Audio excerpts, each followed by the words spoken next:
Testing, testing, testing. Welcome everyone to the Kolosseum Global presented by Hitbox. My name is Mr. Aquaman, and I'm praying to every elder god that the music and the audio is working properly right now. Do you guys hear music? Do you guys hear us? Saki, would you like to test your audio real quick? Yeah. Hope you guys are doing amazing. I'm hoping that the elder gods are gracing us as well with really good audio issues, no audio issues, and perfect audio, hopefully. Everyone's saying audio is good, and what's shocking is that makes zero sense to me. I mean, when does production ever make sense? So it's just like one of those things where you kind of like, fire, can it not happen? Please don't start again. I'm absolutely flabbergasted that audio is working like it is. But you know what? Thank you, Elder Gods. We're here, baby. Welcome to the Kolosseum Global. Saki, thank you so much for coming on. This is probably the most unique tournament that we're ever going to have, because this is a region that's almost never been seen before. Ever, Saki. Yes. Yes. It's a little bit hard to showcase this region, especially since it is it's number one, international. For sure. And two, there's a couple of countries that, it's obviously hard to try to put in together and actually try to showcase as many of these players as possible. But it is an amazing honor to actually be able to watch some of the insane Pacific action. I already see a couple of names here that I know and love, and I can't wait to be commentating some of this epic, insane action. It's going to be awesome. You ain't lying. So I have seen a few of these players on display. Got to meet Misery Business, who kind of introduced me to the entire community as a whole. And one name you're going to see on here that has got me really excited is going to be who we're going to have first up, actually, Mr. K. Mr. K's Scorpion is terrifying. Oh, terrifying. Absolutely terrifying. One thing I know for sure is, I believe for the island community, we also know Mr. Hisashi over on the Pacific region as well. And it's going to be amazing to see some of these just players ready to go out and just play their hearts out, especially on such like a world stage like this. Indeed, this is your bracket right here. I'm fixing that first name. That first name didn't save. Instead of Vortex, which is who joined us yesterday for Oceania, that's going to be where Mr. K is in the bracket. 10 entrants for this region all over as far as countries. And Mr. K going to be representing Japan. We got Word Salads over here representing Singapore. Wow, let's go. I love it. You love to see it. Representing Singapore, ladies and gentlemen. I think Mr. K is actually from MCG too, which is actually awesome to see, because they're one of the, I want to say, leading clans / orgs that have actually really tried to step their foot out too for international. And so they have basically team leads, organizing players from all different parts of the world. And I love already the representation we're seeing here tonight in this bracket, or this morning. Working on different time zones. Listen, we're all screwed up here. I had to wake up at 5 o'clock in the morning for Australia and New Zealand yesterday, but luckily we were able to get a couple more hours here today. We got the Japanese scene here in the chat as well, by the way, rooting for Mr. K. That's gonna be a beautiful thing. I'm gonna get the room operational because I was freaking out about audio until we went live. So I'm going to get this room up, and I'm going to get these players in here. First up is going to be Mr. K versus Word Salads. Then we'll have Tom Shin versus Misery Business. Kumade versus, if I go back into the bracket, let me find who was playing for that final top 8 position. Again, 10 entrants. There was a DQ from Corona Tina. I hope I'm saying that right. And we got Sar versus Bistor Leo happening in losers right now. The winner of that's going to make top 8. Sar fell in a game 5 to Word Salads for top 8, and crazy. Yeah, and I feel like that's a little insane. And there were multiple game 5s to set top 8 as well. Tom Shim over slash 10x in a game 5 situation, and slash 10x, thank you so much for the contribution to yesterday's Matcherino. And speaking of, we're gonna have a Matcherino here tonight as well, Saki, and I'll go ahead and pull it up. I think that someone started us off with a use of the coupon code. Let's go. I need to get the Matcherino in the chat. I think that my bot is still not working. I'm still working on that, guys. But there you go. Code KOLO2. Add a free 50 cents to that prize pool. You guys can donate yourselves. Get that prize pool up. That's what these players are going to be playing for today. And again, this is a region.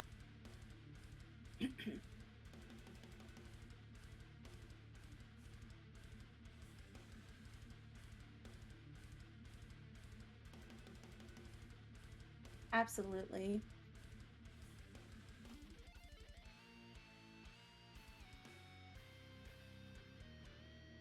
I think we might have some audio issues while we get that fixed.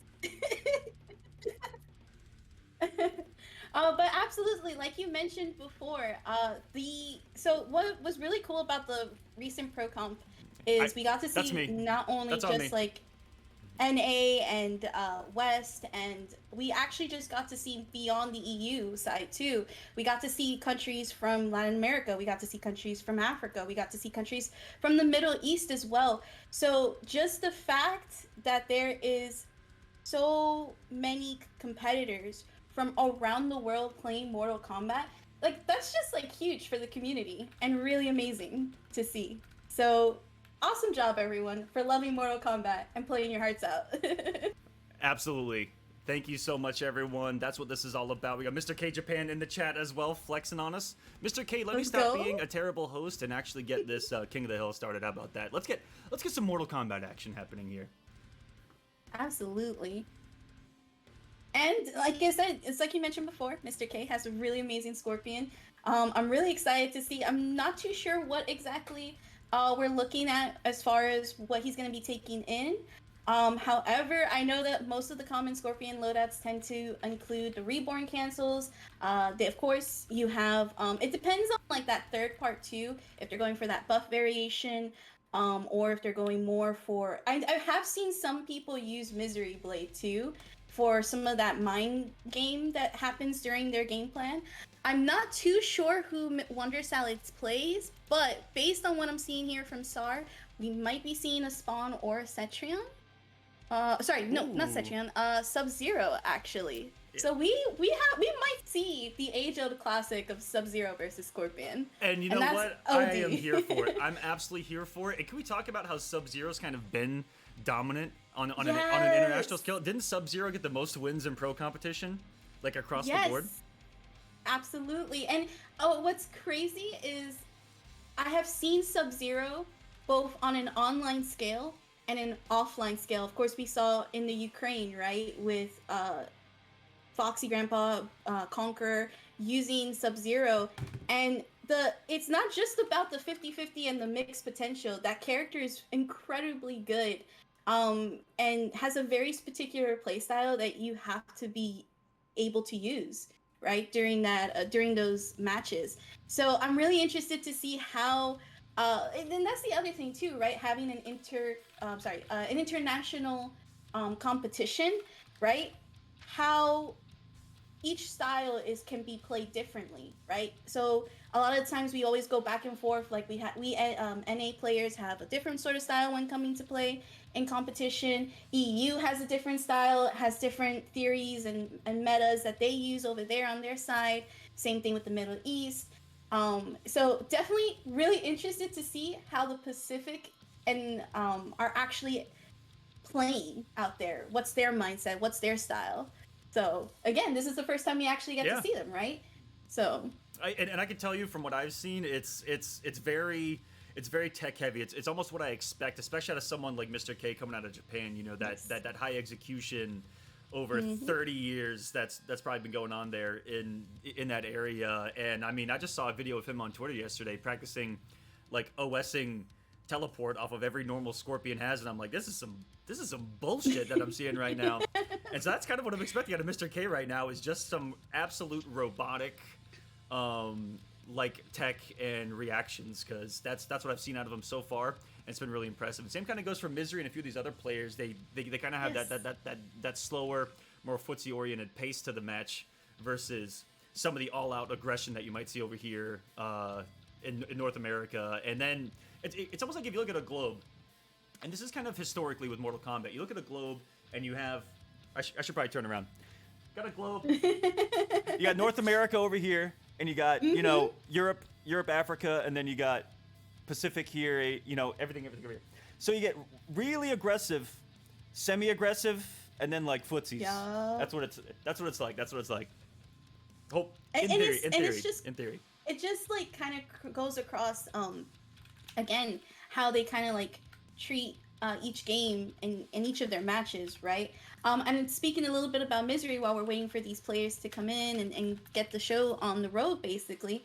Um, the I've seen Misery actually stream, and I've seen a couple of these players stream as well. So again, it's just a matter of like seeing how they approach each situation, right? And again, like we mentioned before, everybody has their different style, and you see it when they play, and you see it when you see it on like those uh global scales, and it's why it's also so important to make sure that we know everybody sort of where they're kind of like located, because again, at the end of the day, we're all playing the same game, just playing it differently. That's So right. Just you waiting might learn a on few things about your character too. just waiting on our players to get in here, guys. I'm going to probably pull an audible here and have us meet in a room. So Word Salads and Mr. K, you guys are in the chat, so I'm just going to talk to you here, make it nice and easy. I'm just going to make a room called Kolosseum, and you guys can just meet me there. Fingers crossed that works. This was the biggest thing about this region, is that hopefully all the connections are good to go. This is going to be Singapore. This is going to be Singapore to Japan. Mm-hmm. And again, real fingers crossed on here. That's also the good thing about Mortal Kombat as well, is that the good netcode that it has, not just coming from MKX, right? Because that's when the better netcode was implemented. But with MK11, many people, especially during the pandemic, were more interested in some of these fighting games because of that netcode. So, even if could be some couple of like lag spikes here and there, it's online, of course. At least it's a very consistent and pretty good netcode that's holding together Mortal Kombat. So Yes, it is. It is our saving grace through COVID. That's for dang sure. Okay, got Word Salads in the room, just waiting on Mr. K. I'm gonna go ahead and show you guys the bracket as well that you guys will be seeing all day long. We're just trying to get the first match in here. Everyone competing can just come to the Kolosseum room now on the PS4, and I can grab you guys here. I'll also check on an update for that last match to set our top 8 here for the Pacific region. SAR is currently still playing Bister Leo off stream, and SAR is up 2-1. As an update to fill that last spot to face Kumade. I hope I'm saying that right. Kumade, we got Slash10X and Show on the loser side of top 8 as well. Tom Shim, Misery Business, Word Salads, and Mr. K, your winner's side of the top 8. And some of the best players from the region, given what I've been told a little bit from Misery Business, who is really the only reason that this event is happening. So we need to give all of the shout outs to Misery Business for getting his region out there and being stubborn about it. He kept tagging us. He was like, give us something. And I was like, okay. Here it is. Here you go. Right here. That's honestly one of the coolest things about this community, especially when you start seeing people from outside of NA, when they see that they have potential and they want to see their communities, their local communities, and regional communities actually out there. It's just the passion, just tagging, getting the attention, making sure their voices are loud as possible, and that is just amazing. Also, I just want to say I have no favorites, but I'm rooting for SAR. All right, ladies gotta represent. That's all I gotta say. I'm really excited for her. I hope she gets into that top 8 because I'm like rooting for her for it. But yes, absolutely. Again, it's just if you want something so bad for your community and you want to be able to see the same thing that NA gets to experience and EU gets to experience, it's just a matter of making sure you have enough support and all your voices are heard. And that's what gets you an event like this, is just saying, hey, and that's kind of how it's been for a long time too, for the NRS community as a whole. When we kind of began, it was us being vocal and going, hey, give us more events, give us more more time. You know, we want those later Sunday top 8s at these old school grassroots majors. Oh, here we go. Everyone's showing up. Thank you, everyone. Let's go. Oh. I accidentally just challenged Mr. K to a 1v1, and that's not happening. That's just not happening. I don't want to see that. Not today.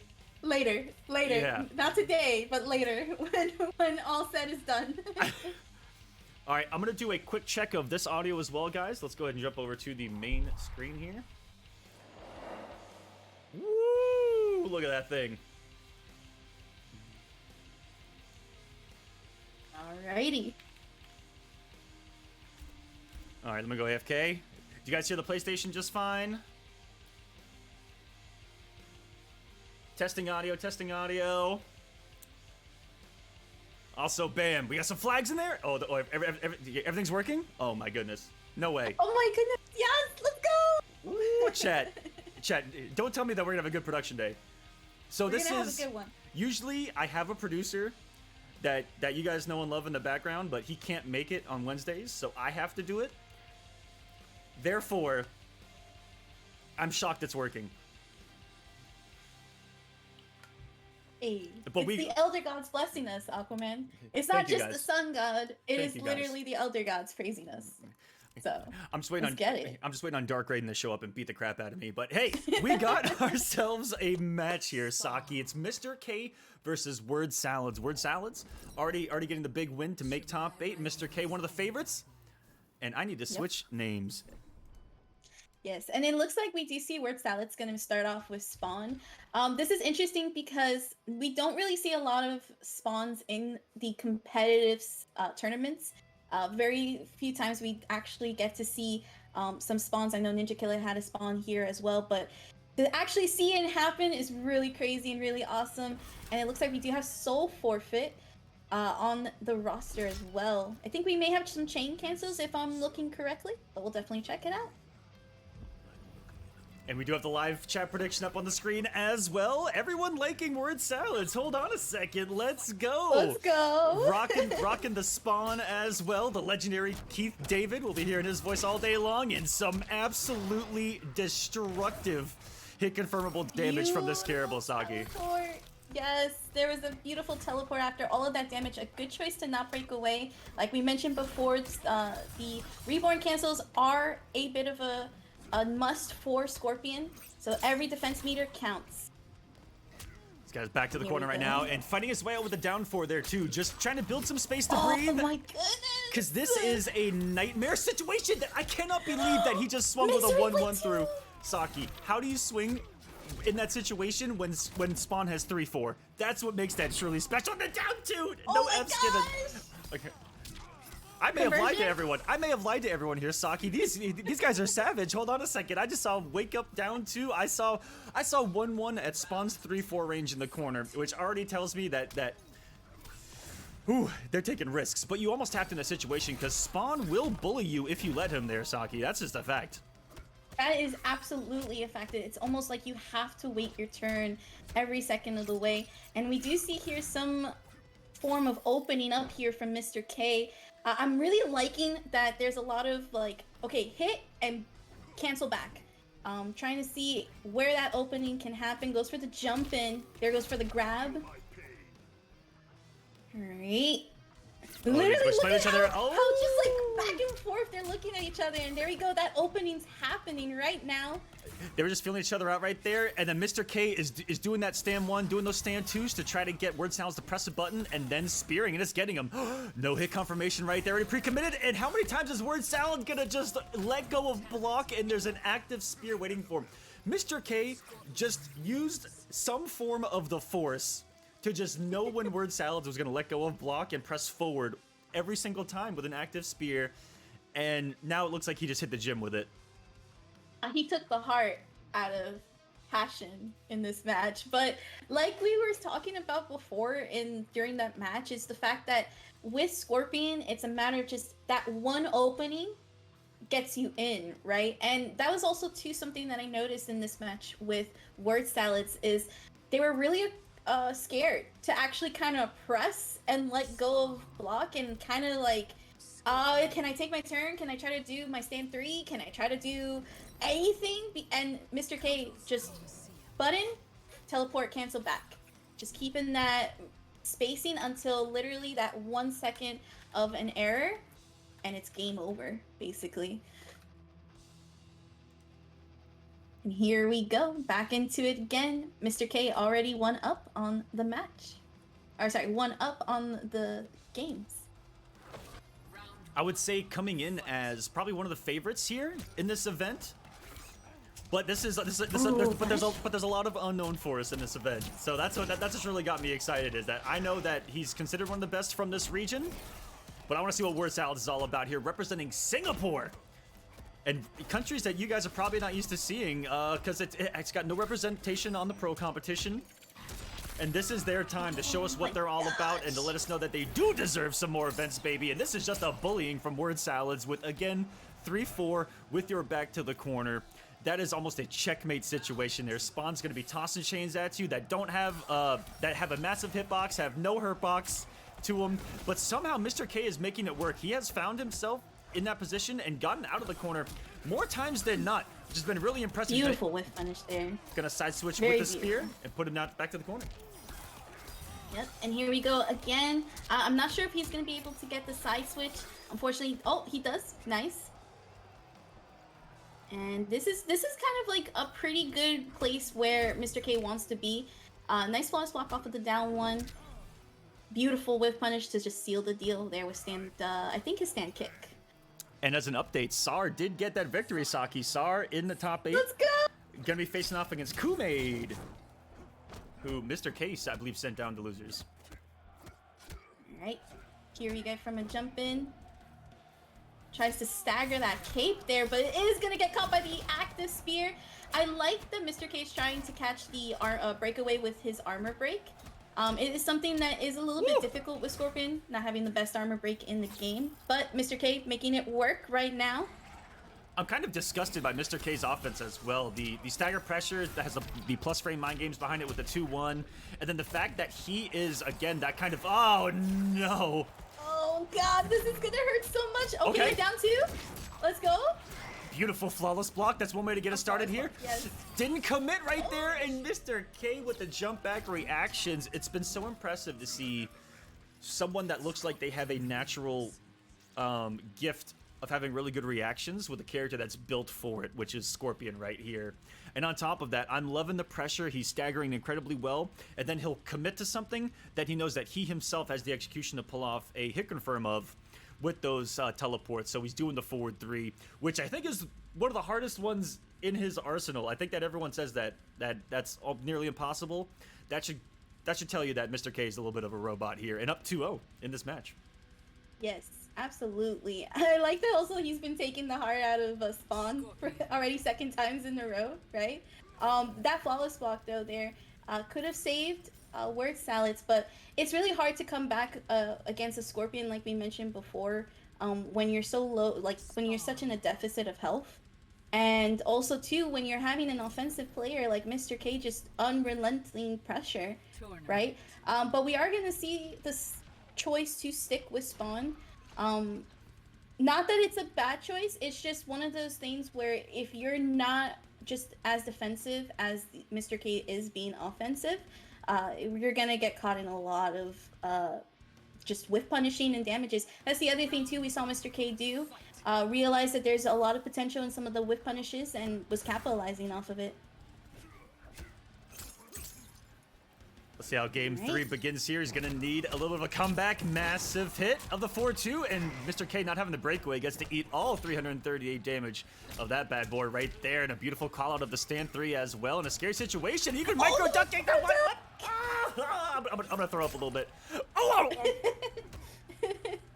That was very clutch there, and we have a flawless block up 2 right now there from Mr. K. Okay, and that's gonna be a counter, causing that crushing blow. It's pretty damaging, but Mr. K not out just yet. Tries to get the conversion. Goes for the jump in. Oh my god, we got short hops already. Woo! And another short hop. From like max distance too. That was different right there. He was using a tool given to him that is very, very rarely used here in Mortal Kombat 11, and with a range like Spawn's, absolutely use it at that range. No one's expecting an overhead right there. No one, no, absolutely no one, and it can be a little hard to predict and read, but we got the unreactable overhead for Scorpion, and I will say unreactable to the day I die. And here we go, combos, Misery Blade in action. Wow, 33%.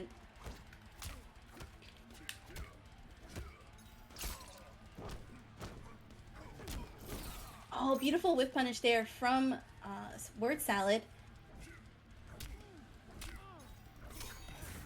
I like the use of trying to use, I believe it's the down 3 from Scorpion right now. Just trying to catch Word Salads off guard. Alright, trying to call out breakaway. Has a wonderful round going right here, trying to chase into the corners. Word Salads, and immediately says, not today. Get that pressure out of here. We're back to here mid-screen and playing that slower paced game, and that spear is just a problem here. Saki trying to move forward on Scorpion, chasing him down with a health lead. This is a really tough situation for a lot of characters in the game. When you're down on health against Scorpion, you have to go to him. You have to worry about a safe active spear from like 3/4 screen and a teleport to worry about, and he's got massive range like you see there with the forward 2 that if you again move forward into, you're gonna get hit confirmed into a launch. Absolutely, and it's just a matter of just taking that opportunity, right? And Mr. K doing a really good job.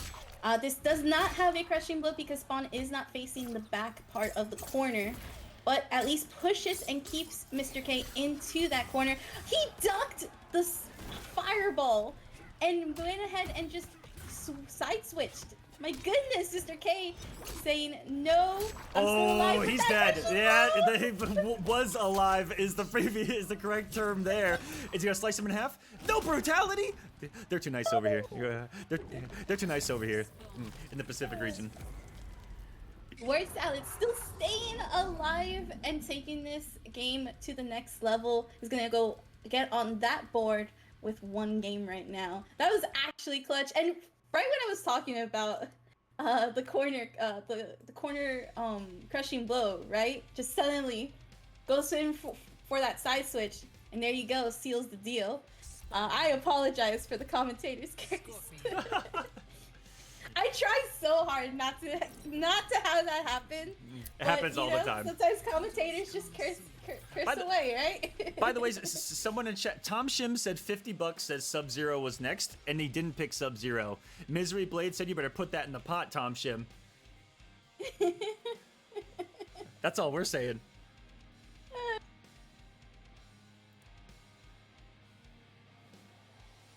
Alrighty. Here we go, and we're actually back into the Kolosseum, where we'll see if the adjustments Word Salad can make can keep him and take him to that game 5. Nice flawless block off of that overhead. Not many people try to flawless block that, and obviously it leads to a different mind game, right? But Word Salad already trying to get into that groove to do it, doesn't get caught by that grab. All right, tries to dash in. Here we go with that again. That low kick right there from Scorpion is literally stopping Word Salad from going in, and that was a conversion. Oh, but here we go for the punish. So he's going for knockdown here. Starts dash up in his face. Probably looking to bait a wake up right there again, keeping this staggery pressure so safe. And finally calling out there as Word Salad gets a turn, immediately stolen back by the flawless block. The flawless blocks have been beautiful from both these players here tonight. We've seen anti-air flawless blocks and then beautiful conversions. Very high execution play right now from both. Ooh, watch out for the overhead. The Scorpion special. All right, literally just pokes into openings, and this is what exactly we're gonna get. Mr. K is gonna take that round. Round 2, fight. All right. Nice of the use of standard, no conversion. Goes for again the, oh, he had that loaded, the throw crushing blow for Scorpion, and it does some bleed damage, I believe. So that's actually gonna hurt right now for Word Salads. We're gonna get that launcher up. Goes for the restand. Nice use of the overhead. And literally just that spear is what's gonna seal the deal. Goes for the teleport cancel right now. Mr. K looking for that opportunity. Just slowly playing his game right now. Yeah, Word this is salad trying to exactly. get in. Oh, and There that. it is. I feel like that's Okay, the we got story breakaway. of his life right now. Saki was always being, I feel like, on the chase of Mr. K, who was on the, flip side, on the hunt the entire time. That was beautiful. Word Salad's definitely got the swings in there, got the scorpion, got the spawn damage on the table, but Mr. K was in control of the pace of the match, I feel like, from start to end of every single game.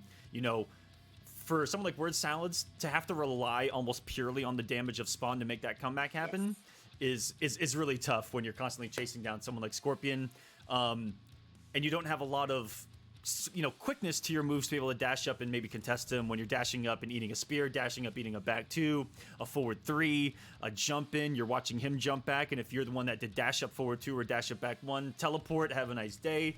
Just phenomenal job by Mr. K to be in control of that. 100% agree with you, Mr. Aquaman. That's the thing about scorpions, guys. Scorpions they can get in and get out real quick, and if you don't really have that character that can keep up with them, it's just a matter of sometimes damage not making it count, And that was one thing that I really wanted to point out again about Mr. K, is just the fact that their offensive pressure with just strictly the staggers and into that teleport cancel made it count. And the other thing too was that spear. That spear was so active that it was actually preventing Word Salad from even trying to wave dash in or even come in. If it wasn't the spear, it was the low kick. Mm-hmm. So there was a lot of good strategy there. Mm-hmm.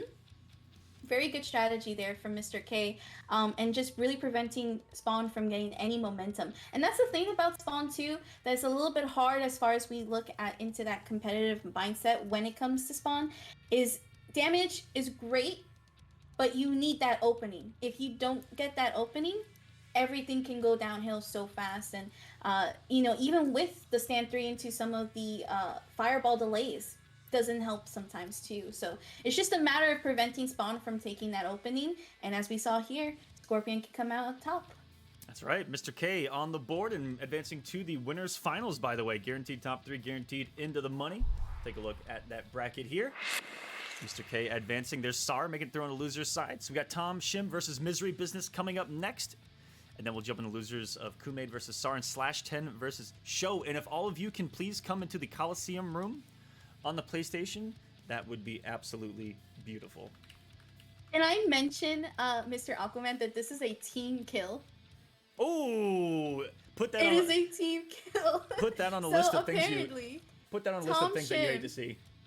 And Misery Business are on MCG, and it's like I mentioned when we first started the show again. MCG has done a really amazing job at really expanding their community and their clan and their members internationally. Not only do they have players here in the States and in NA, but they have players from EU, from Middle East, from the Pacific region as well. And here are some of the 2 top players. And as what we were talking about before, these 2 players also are probably the huge supporters of this region as they're trying to, get people to know that there are players out there playing at Mortal Kombat 11. So really awesome. It's gonna suck though that there's going to be a team kill. Regardless, it's gonna be hype and it's gonna be exciting. And most certainly is. Let's jump right into this bad boy, guys. We've got Tom Shim. I already knew it. Versus Misery Business. Misery Business out here hailing from Hong Kong, and Tom Shim from Malaysia. Let's go. It's crazy how like amazing we can include all of these countries, right? So many countries, so many competitors. Yeah, it's not. Yeah, there wasn't a ton of entrants, but the people that are here are in the far ends of planet Earth playing Mortal Kombat 11, even in areas where it's not even allowed. So all of the props and shout outs to them for playing this game and being a part of this wonderful community. Absolutely. And we do have Misery Business on the Cassie, as well as Tom Shim on the Scarlet. Scarlet already putting down the pressure. I mean, already downplaying by the variation name, by the way. She got better with customs. Nobody can tell me not that she didn't get better with customs. Just so many good customs on her arsenal, and we're seeing them right now with the Blood Tongue. I think we also have the parry on Tom Shim, if I'm not mistaken.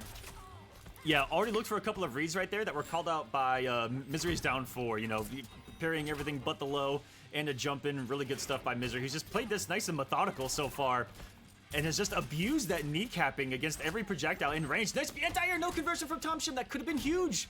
If he's got Blood Boiler equipped, that could have been all of the damage. Alright. Oh, beautiful backdash and catching off of that forward 4 from Scarlet. That was actually really well played there from Misery. Alright. Beautiful down 1 to stop the gunshots. Oh, we have the low as well. That's the thing about Cassie right now, too, is you can't really zone out Cassie, but you can at the same time. It's just a matter of getting that opportunity, right? And that's gonna be a breakaway there from Tom Shin. Unfortunately, gonna have to hold all of this damage. And nice try to disrespect right there, holding up in the hit advantage. Misery all over that with the 4-3. Okay. 4-4. Nice whip punish himself, and look at this unbreakawayable damage that does more than most characters' combos. Cetrion somewhere just shed a tear. No, she didn't. Stop it, Mr. Aquaman. 3 hits for almost 30%. From a premier zoner? Hold on a second. Alright, so we do have some Blood Tongue here that is going to try to stop Misery Business from getting in. We got some staggers. Okay. Nice, down 1 there off of the gunshot. This is just going back and forth, and you can definitely tell that Tom Shim is trying to adapt here towards Misery Business. Beautiful teleport, that's going to be a counter. Oh, more unbreakable damage! More blood for the blood god, baby. If you guys read the Mortal Kombat X comic book, that entire blood arc was... I want more of it. Give me Scarlet, and instead of her regular dagger, give her the Kamidogu. Watch her go off. Watch her go off, that's all I'm saying. Alright. No gap? Staggers here. Okay. Ooh, nice check there. Yeah, just try to get away with one right there with the down 1 on block. Into pressure. That's when you do that, you're really just preemptively praying that the poke already hits so you can jail off of it. Beautiful whip punish. That's and here we go. No grab. Good choice. Wow. Definitely don't want to risk a grab in these type of situations, right? Especially if you still have a good health lead. Ends up going for it here, Misery. Just needs 1 kneecap, really. So everything everything Tom Shim does is, I feel like, going to be a risk right now. All Misery had to do. Oh!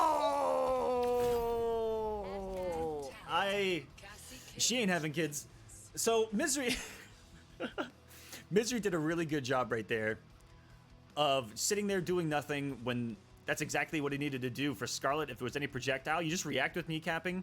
Teleport was coming, you just react with your fastest button. For him right there was the 1-1-1. And pretty much outside of that, there was nothing else Scarlet could do that wouldn't have been reactable as well, whether it be a dash up into pressure or a jump, anything like that. I really like that he stood his ground, played the patient game, and played the health lead well. A little bit of a risk with that throw, but I think that he just felt that Tom was in a lot of respect of Cassie's big bullying buttons up close to open up that throw towards the end. Absolutely. Yeah, I agree with you on there. There definitely comes like a time where you have such like a deficit of health, right? And your only option sometimes you feel is just playing really defensive and holding that block button and just like pray that you don't get opened up. And Misery Business, one of the things that I love watching about them is the fact that they're very patient, but they can also pressure with that patience too. But speaking of pressure, we have the wonderful Elder Goddess, Cetrion now. Alright. Tries to go for the gunshots in the air. Good thing of Tom Shim to block. Trying to see... Okay, we got rock walls. And this is also, too, a game plan for Cassie... Or, sorry, for Cetrion against Cassie. Is to basically create space and just keep away. Ooh. Oh, beautiful, flawless blocking. Then we're going to use the shoulder charge to get that reversal. It wasn't even a punish. It was just kind of praying. And it was so fast that I don't think that Tom Shim even knew to even have to block in that situation, right? Oh, hello. Oh my gosh! Not the back two. I'm sorry, the up two. Just pushing Misery Business back. Not what you want against Sechion. Okay, ducks to stand one. Catches it off guard. Nice. Literally one hit confirm right now for Misery Business. Oh, and that was actually a hit confirm there from Tom Shim as well, using the forward two to catch her Misery Business off guard. Fight. And there's those ground pounds. You know, this was a really good pick from Tom Shim to just take away the one thing that was truly giving him the most trouble. That whip punish was absurd, by the way, but that's what gave him the most trouble in game number 1 was that low pound. He's like, you know what? I'm only gonna pick something to counter it here, and so far so good. Look at this. Look at these mids from Cassie. What a bully she is up close. Absolutely. Sechion can be a scary character, right? Oh, that was a duck. No hit off of it though. Almost had the side switch combo too, perfectly. There's some plus frames. And respecting him all the way, there's Tom Shim not looking for the crouch at the end of the string either. Just eats that massive leg of Cassie. Beautiful spacing on the low as well. Look at that max distance poke. And wonderful sequence there by Misery Business to keep himself alive here in game number 2. And what better way to deal with the zoning of Sechion than to put her in the corner and not even have to deal with it. Yeah, just as you say that though, she does have her teleport, the famous teleport in this variation. A very standard combination for Sechion. We do have some down fours, a late rock wall right there. Ground pound, nice short hop to avoid the rest of the damage. Right, Hell's Wrath. Misery Business is trying to get in there. People do not understand that that is so good in hit advantage, but Misery Business gonna get caught in the crowd. I had the armor break. This is just falling apart for him right now. We're witnessing a massacre. He just wants to move forward, and then he goes into the vine crap. I can't believe it. I'm done. Off of the vine. I'm done. I'm actually done. I just witnessed a murder. Not just a murder, a Sechion murder, and here with a fatality to show that we mean business in this Misery Business. I tried. I'm horrible with puns. I don't apologize. Everybody knows I'm horrible with it. Guys, can we talk about that real quick? That entire sequence was disgusting. Like, from start to end, Tom Shim made like 14 correct reads in a row. And then Misery just died. And the only thing that Misery wanted to do was move forward. That was it. That was the only thing he wanted to do. But by pressing forward, he ate everything to the face. And sometimes that's what happens in this game. That is just Sechion at its finest, right? Like, death by a million paper cuts, right? Yep. But when you just get that paper cut that's too deep, everything can go downhill with this character. And Tom Shim actually making that right choice to pick up Sechion against Misery Business's Cassie. Right now, they're both tied. Let's see if Misery Business can adapt. I definitely think that it just comes down to if Misery Business can get in, right? Really difficult to against Sechion's Hellfires and rock walls and boulders and just everything and anything. Alright, gonna get caught by that amped rock wall. Hell's Wrath once again, flawless blocking it, trying to avoid some of that. That is another crushing blow there. Goes for the tornado and into that restand. It's gonna throw Misery Business back into full screen. Oh my goodness, and there goes the Hell's Wrath once again. This is turning into a problem here for Misery Business. Even doing the 2-1-2 on block. But no, instead chose the grab. He just got away with the ballerina spin on block. Incredible, Saki. Man, sometimes you're scared. I understand, and there you go. Did you guys see that? She she did a Hell's Wrath up into the upshot, and the upshot barely went over her head right there.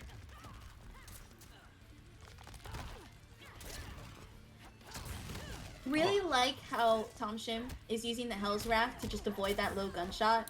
It is working out pretty well, but here we got some damage. Tom Shim having to hold all of this, already using their breakaway. Oh, interactable! That was dirty. That was intentional and absolutely filthy, because that was a 50-50. Only near Right? that interactable. I'm disgusted.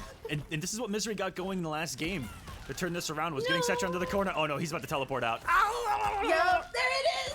That's what I was scared of. The minute you just back up to be like, okay, what are they gonna do? Teleport right out of there, and Tom Shim back on their business. Okay. But Misery he survives coming it right there. I got a little scared. I did too, actually. The moment that she got out of the corner, panic time. Oh Nice. my. That was a challenge beyond challenge. The restand pressure here from Tom Shim. Nice breakaway off of the upshot. Goes for the Hell's Wrath again. Nice. Tries to prevent that drone coming in.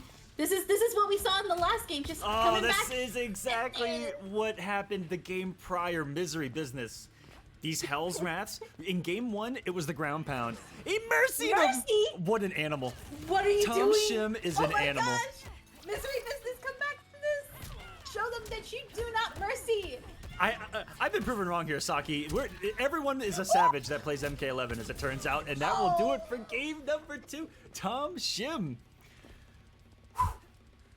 Just really putting out active frames, and Misery business is struggling moving forward on them. In game number 1, it was the ground pound. In game 3 here, it was the Hell's Wrath going underneath the low shot.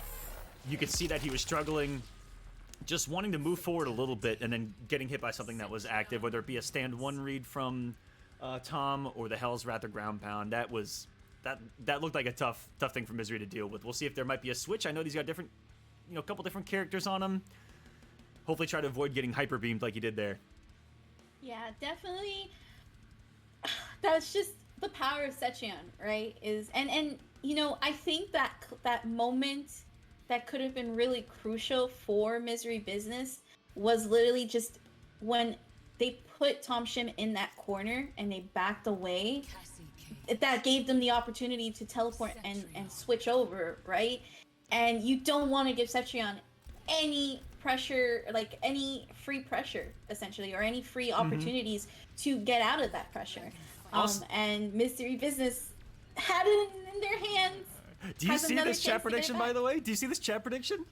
I do, actually. That's all I'm gonna say is some people might be losing points, but let's hope that Misery turn this around, because I want to set this place on fire, Saki. We haven't had a game 5 yet. I want to see a game 5. I know these players are capable of it. It's just a matter of also playing perfect too against Sechion. And here we go. Goes for the rock wall. Ooh! Yo! Okay. I also didn't notice the variation name, Saki. The word savage may be the correct terminology here. Oh, that is a full crushing blow punish right there from Misery business. Beautiful catch off on that teleport. Nice. We got blocks. Oh, the active frames on the rock wall stopped Misery business. Nice whip punish off of that down 2. Goes for the restand. Nice. Woo! Just wanted to chip damage right there. That's Okay. This is going on. Nice. Round 2, fight. The good thing about Cassie when she gets hit by that fatal blow too is she has the opportunity to do a little bit of damage with that low gunshot and actually punish. And I like right now how Misery. Oh! No! The crushing blow off of that drum kick there. Beautiful counter on that teleport. Exactly what Misery business needs. Can actually play pretty patient here and just slowly come in. Doesn't have to take any risks. I strongly recommend don't take any risks. Unable to catch Plus the frames. teleport there. Another one. Getting so aggressive on these reads is Misery, and it's working out. Has the health lead, so taking it a little more slow on the approach. Hey, any trade is a good trade here when you got the health lead. Another one for him. Yeah, there's still a lot of health left for Misery business. Goes for the grab! You madman! I can't believe it. I can't believe it. We got our game 5 Aquaman. And of course he's gonna do the fatality. I thought that I was gonna see a lot more respectful Mortal Kombat, but I feel like everyone's got kind of that same mentality. These guys are here to play. They are here to win, and they are playing some mental war games with each other right now. This is incredible. Amazing. Exactly what Misery Business needed to do. They did it. They played not only aggressively, but they called out a lot of good reads that helped them get in on Tom Shim. And again, we get to see our Game 5! Our first Game 5 of the morning over here. Oh, we are here. I'm gonna wait until we get close to getting in, and then I'm gonna set it on fire, guys. Also, yesterday, we didn't have the fire on the actual scoreboard. I got it there today. Hopefully it's all working. So we got Tom Shim, Misery Business, 2 of the best representatives of the Pacific region. Without Misery, I wouldn't even know this thing was going to happen. So all of the shout-outs in the world to them. They're putting on a wonderful display of Mortal Kombat, and that's what the Kolosseum Global is all about. And let's set this motherfucker on fire with a Game 5, baby!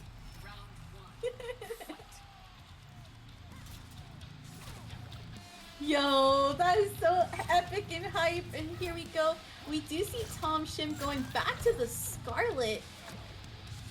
Not too sure if I agree with it, but we'll definitely see if there's some difference here. Alright, just keeping Misery Business out right now. Goes for the Blood Tongue. Nice anti-air, no conversion. Gonna get caught on that down two though. Oh, but the jump in. Force the early breakaway. Okay. This is a little bit different than the Setron matchup. That tongue, not only is it going to cover the low, which is kind of what he's looking for with the pound, but it's covering those jumps as well. He's almost using it like he was using Hell's Wrap in the previous fight. What a time for that crushing blow to finally happen for him. He even got the punish rate and fatal blow. And hold on a second. I think she's dead. I think she's dead too. Well, I think she's dead. I cannot believe it. Misery Business has come to play. Yes! That was incredible. Second time That was amazing. that he's like perfectly sniped a teleport in this particular matchup against Scarlet, because it's a lot different with that health lead, not having to worry about, you know, the larger active frames of Cetrion. Correct. More of just like, okay, I just gotta make sure I dodge and worry about a little bit of the blood tongue, not get too stressed out about it, right? And he can actually make some jump reads against Scarlet too. Doesn't have to worry about the Hell's Wrath coming down. That's also really big. And he has slowly and methodically worked his way in against two of the best zoners in the game to get there back to the corner. Woo! Ooh. Oh, nice choice. Was scared of the parry, so then decided to go for the slower move instead. That's a lot of damage. Okay. That's a lot of damage right now. The zoning for Tom Shim. This is where you want to be, a Scarlet. This is dare I say a wet dream for anyone that is playing Scarlet. Full screen, like a 90% health lead, throwing projectiles. Game 5, final round between these two. Okay, nice. Breakaway there from the upshot's gonna go for the grab. Now there are no crushing blows for Cassie's throw, but it is still good to note.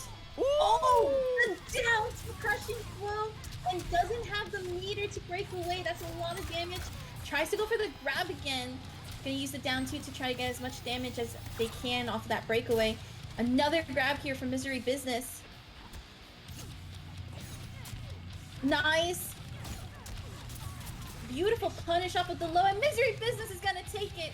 Moving on to winner's final. What a statement sent by Misery Business. Tom Shim going to the Cetrion and then had a variation that was specifically calling out Misery in this matchup, and Misery ends up taking it.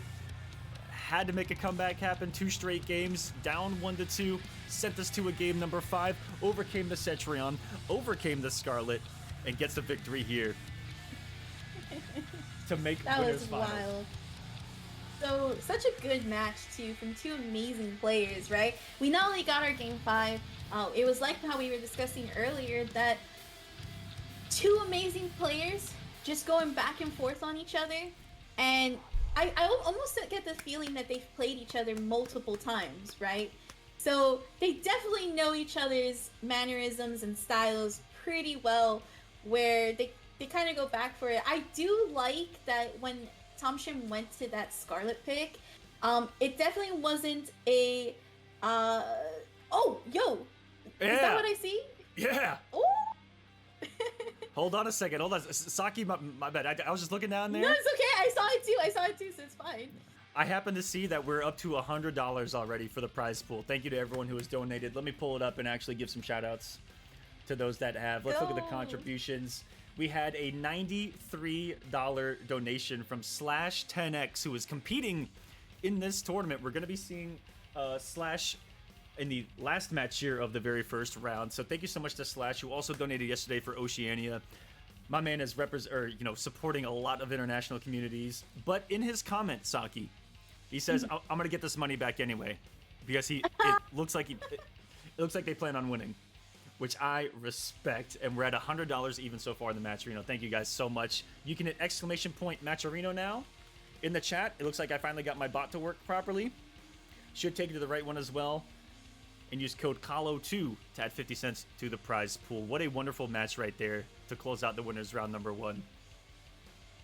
What's crazy, right, is he made like an investment, and it's not only getting that money back, but probably double. You never know, right?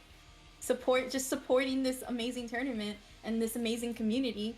And I love that, like, passion and what is it? Bolster talk. Like, let's go. I want to see it.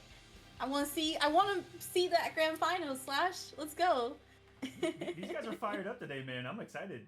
There's some competitive spirit to these guys. Let's go. We are gonna jump down to the lower bracket, guys. Up next, we're gonna have Sar versus Kumade. Kumade, if I ever say that wrong, just let me know. Call me an idiot or something, and I'll get on it. But thank you so much for signing up, everyone here for the Pacific region. So far, the matches have been phenomenal. Everyone's been able to connect. We got everyone here. Thank you so much. I see you, Kumade. Just need to find Sar. Oh, everyone's here. Let's go. Let's do it. Let's just keep this train moving here. Kumade versus Sar. Losers top 8 action. So someone's gonna be eliminated here. And if that prize pool reaches above $500 US, I will pay out everyone in the top 8. If it's under 500, it's gonna go to top 4. That's how we do it here in the Kolosseum. That's awesome. Actually, that's really good to see, because it just goes back to the community at the end of the day, right? So definitely. But I'm really excited because I get to see Sar. Let's go. You've been talking her up. Let's see. I'm excited. I've seen her in some of her showcasing. I've been following her especially recently because I know that with Kunoichi, they've been doing their 2v2s for the ladies and really bringing out the ladies out. Not just NA ladies, but international ladies as well. So I was able to actually get to know Sar a little bit thanks to them and CGL's efforts with that. And it's actually amazing to see, just an awesome competitor competing. And I'm really excited. I'm just excited. I'm giddy. I'm hyper. I don't even need coffee. This excitement is alone is there. I'm on about a gallon of the Sub-Zero G Fuel right now, if I can be honest with you. This is not a plug. This is not a plug whatsoever. It's just what I happen to have. And I drank a lot of it. It's also not bad. The Scorpion one's a little rough. I don't highly recommend the Scorpion G Fuel, but the Sub-Zero one's like this cool blue raspberry. It's pretty nice. So it looks like, if I'm checking correctly, we do have Sar on Cetrion, and we have Kumade on Joker. Now, from what I'm understanding, according to chat, Sar is actually Mr. K's wife. So they probably extensively train with each other, and we might see the same sort of offensive pressure here from Sar, just with Cetrion's version, right? So nice rock wall there. Doesn't get the amp off of it into that jump in. Beautiful rock wall again to stop Joker from coming in. And here we go. This can be a little bit of a tough matchup for Joker as they have to get in. Beautiful teleport into a punish off of that low Batman gunshot. Goes for the deadly winds to get some of that free neutral back. Alright. Trying to avoid the ground pound. Unfortunately, that jump came in a little too early, and that's going to go for a knockdown situation. Woo! And Boulder going to seal the deal right there. Sar trying to pick up where Tom left off there on the winner's side. Tossing boulders, letting them do the work. It's just the opposite of Scorpion. Get over there! Right? We see a more full screen pressure here with Cetrion. And I like that there was a little bit of a bait into the Hell's Wrath. Alright, the Batman gunshot gonna stop that boulder from coming in. Teleport. Literally, oh my teleport. God. Beautiful call out. You can just cut. The moment Cetrion thinks she's in the corner, I feel like you just re-teleport. Yeah, it has to. You have to. When you're playing Cetrion, being in the corner doesn't make sense, and you have that free tool to just get out, right? And Sar is just not letting up on this full screen pressure right now. Going for the Hell's Wrath to just keep Kumade away. Nice backdash into the ground pound. Hell's Wrath. This is literally going to be chip territory right there, catching the move there. Gonna go ahead and take it for that first game. Ooh, Sar. I mean, Mr. K's talking about it in chat. Sar said social distance. Stay over there. Keep your distance. And Mr. K, is it true that this is your wife? A lot of people are confirming it, actually. Because I'm about to just advance both of them to grand finals and then make them fight for it. Because if anyone thinks they're a savage, they haven't seen nothing yet. I will rig this bracket to no end. You are evil. But Sar, just honestly, that's how you have to play Cetrion. Beautifully done.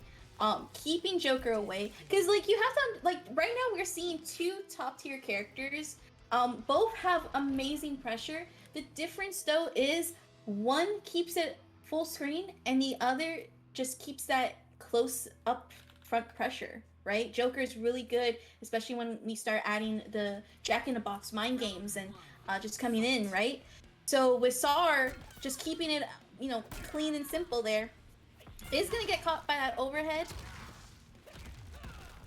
but already trying to find their way into that full screen, getting that proper position. Is gonna get caught in the corner. Let's see if Kumade can read that any teleports, any wake up options. Goes for the jump. Nice 1-1 into Tornado. Oh my god, they actually grabbed off of the mid. That's crazy. A big risk, but worked out in the end. Go for the little Batsy. Ooh, just got the trade and gonna eat another boulder. Just trying to close the distance. Sar is working 9 to 5 right now on the zoning, and another beautiful call out the moment that he tried to go for the low Batsy, met by the Hell's Wrath. What a move. A counter zoning aerial 45-degree angle of death on the screen. Yep. That is essentially what Hell's Wrath can do. Beautiful punish. And unfortunately does break away, but it's all good. Sar just getting her ground right off. Gonna get caught by the low. Goes for the teleport. Nice off with the tornado. Oh, nice call off on the backdash there from Kumade. Just gonna go ahead and get that damage here. Doesn't get the full-on conversion or full-on damage.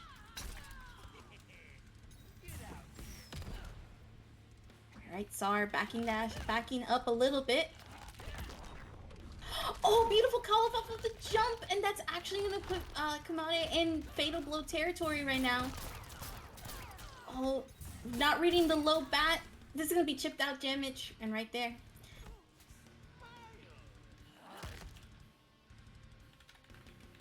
And here we go, going into this next game. This is actually going to be, I believe, game point right now. Let's see if Kumade can come out with that point on the board. Sar doing a really good job and just trying to keep up with Kumade. Goes for the grab I think that would have been a call out off of it, but it was a little too late off of those frames. The ground pound happening right now. Trying to keep Kamade away and in that full screen. Tries to call out the jump again. Another rock wall. Okay, chooses to use the ground pound for the hard knockdown. Ooh, okay. That's what's unfortunate about that projectile knockdown of Joker. It doesn't give it enough time to build really a lot of space. That's what it's going to be about. That amplified Jack in the Box following in for the pressure. Wrong jumping right there. Possibly could have threaded a needle. And Sar just needs anything right now. On block, on hit. And Sar goes up 2-0 here in a convincing lead over Kumade. That was actually such a good patience from Sar and good defense. Just kind of like waiting out, right? And of course there was some really good reads and callouts there from Sar, but it really just came down to playing that game of patience, defense, and getting that opening.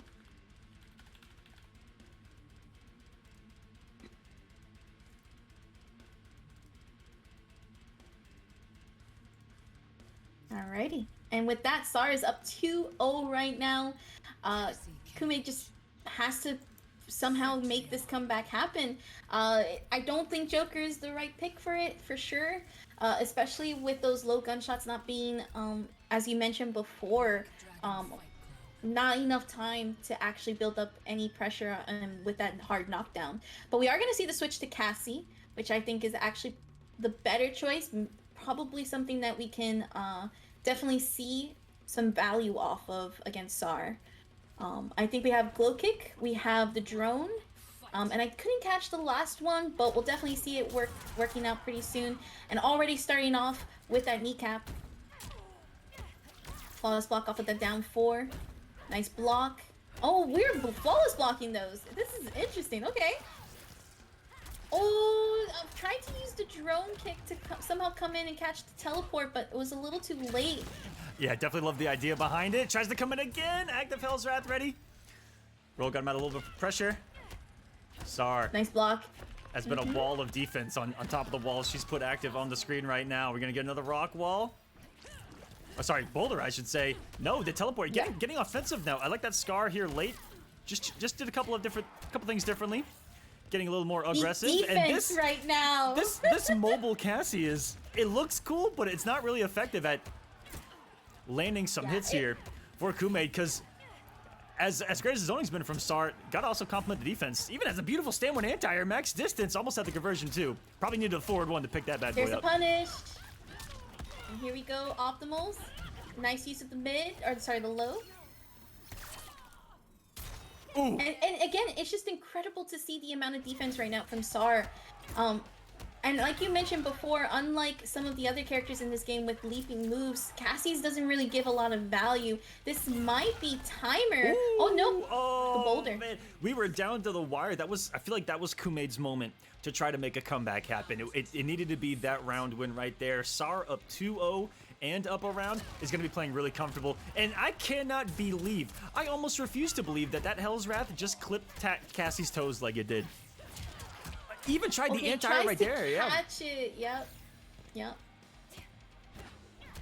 Goes for the down 1. I like that Sar is just like sort of testing the ground and trying not to make any big risks right now. Unfortunately, that down 4 is gonna get whiff punished. Breakaway here. Beautiful jump, calling out the grab and creating again the space. Goes for the forward 2. Reversal throw. Nice grab. And back to full screen you go. There's some zoning for you. Watch the toes. Backing away from those dash distances. And just a beautiful keep away now by Sar. Kume needs to get this gap closed. Does. But has the damage already been done? Because Cassie Cage, not a big damage dealer herself. And now kind of finding himself in the same position Misery was. Just trying to get in on Cetrion with a health deficit. Yep. And this has been a recipe for disaster thus far, but making the comebacks happen. If we would have got taken from it, a fatal blow could have been a different story right there. Oh my god! Hammer time. What in the world just... I can't believe it! What? Oh my god! It didn't hit her! Excuse me? So tweeting about this. The hitbox of the glow kick prevented her from getting hit by the fatal blow. That is just... I understand the pain. I understand the game plan. It was a good choice. Excuse me? It was just scary. It was just scary, Aquaman. Hopefully, I clipped that. I'm gonna pray the other gods that that button worked too. I just added the button and then pressed it. We'll see. Woo! And the active frames of the wall weren't there. Actually made it through on a jump. And Sar just woke up with a empty short hop, reading a throw. She is making some crazy reads. She is. She really is. And here we go with the boulder, pushing it back into full screen. Nice use of the low to definitely catch Kumaid from trying to catch the teleport. Nice. Okay, we got it down for entire, just to kind of keep Kumaid on that knockdown situation. Goes for the rock wall again. Oh, yeah, with the rock roll, and Sar is going to take it 3-0. Sar and still stay alive in this losers run. putting in some work. This Cetron looking like a problem. So we got a nice mixture of offensive and more defensive characters here so far in the Pacific region. But maybe, now that I think about it a little bit more, maybe more on the defensive side. Again, that kind of slower pace that we're seeing out of them. You know, the Scorpion of Mr. K may be the exception, and that may be why we see him excel, is that looking at who everyone else plays in this region, Scorpion's kind of a good pick for all of them. just on paper, thinking about it in general, you know? Yes, there's a lot of good matchups on Scorpion's side that can probably handle a good amount of the players that we're seeing here today. I really want to see that matchup happen. Of course, we have other amazing players too that are just grinding it out and duking it out. But that was an amazing performance from Sar. I think if anything, that second round was a little bit dicey and probably was a little bit worried, but hey, you know, that's what happens when you just readjust yourself and you just get it together. Yeah, very, very solid victory here, advancing to the top 5. Sar saying GG's in the chat. GG's everyone. That was a wonderful job.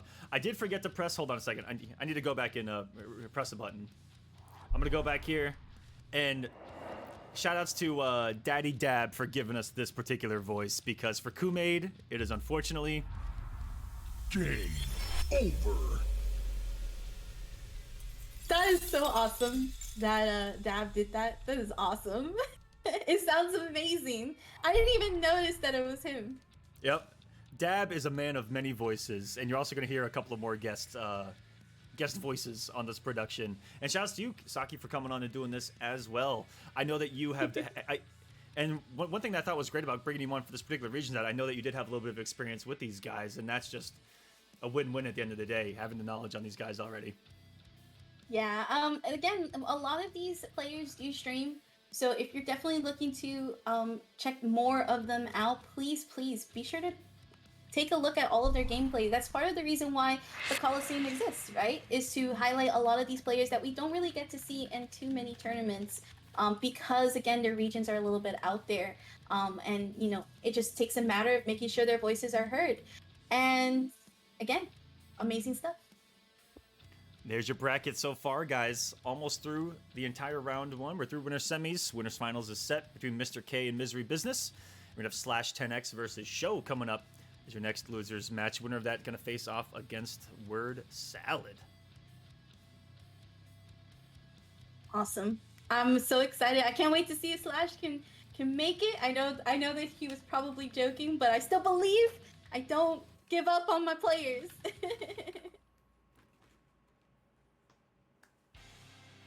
I'm just looking for Show right now, and I'm gonna make an assumption that this other person in here is them. We will see. Actually, I can check that. I forgot that I have the power to see that. I'm an idiot. It's It is okay. Misery. You're dealing with so Thank you, much, Misery. Aquaman. Thank you, Misery. Production like Do you guys this, see all by these the way, buttons? everyone. Do you guys see all these buttons I get to press? I just press a button here. We can pull that up. Go away. We got the match arena I can pop up. I got all kinds of stuff I can do over here. And you know what? As a matter of fact, just to flex, I'm gonna press this button, and I'm gonna let Ragnarok do a little bit of the advertising for us. The Kolosseum Studios is presented by Hitbox. Take control at hitboxarcade.com/Kolosseum. And if you like what you've been hearing, it's our own official soundtrack. Purchase or listen today at Kolosseum.gg.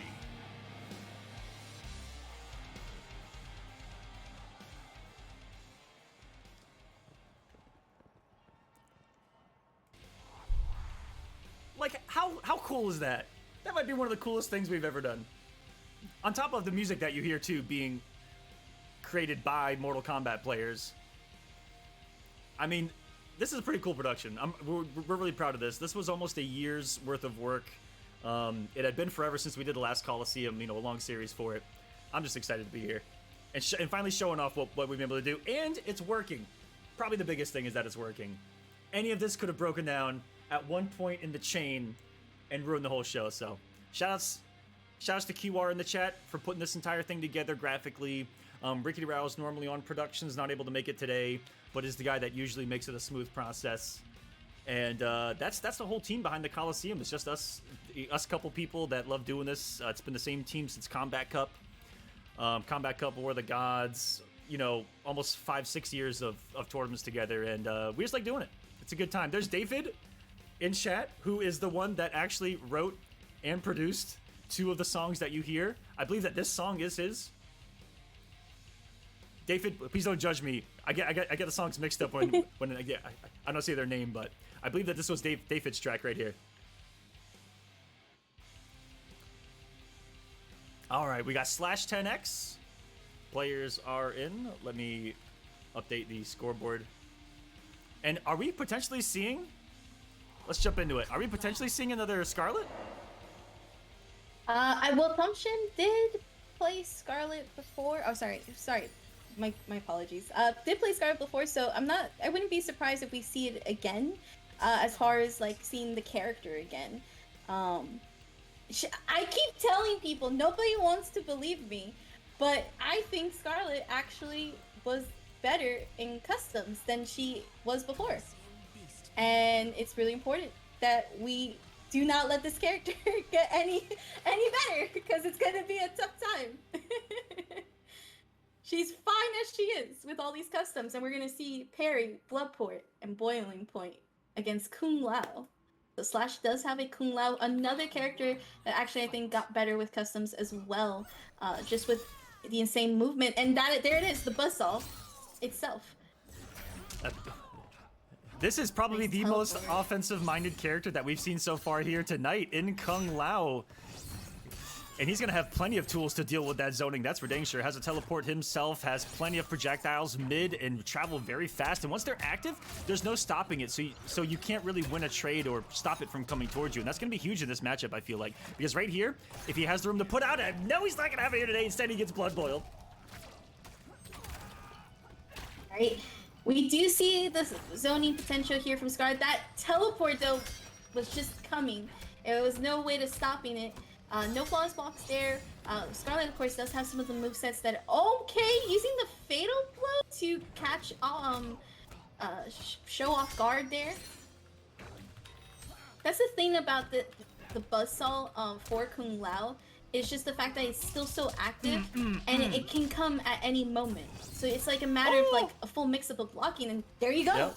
Show right there. And it's active. It's just out there lingering, saying, I'm gonna find you, I'm gonna hit you. And you just gotta deal with it.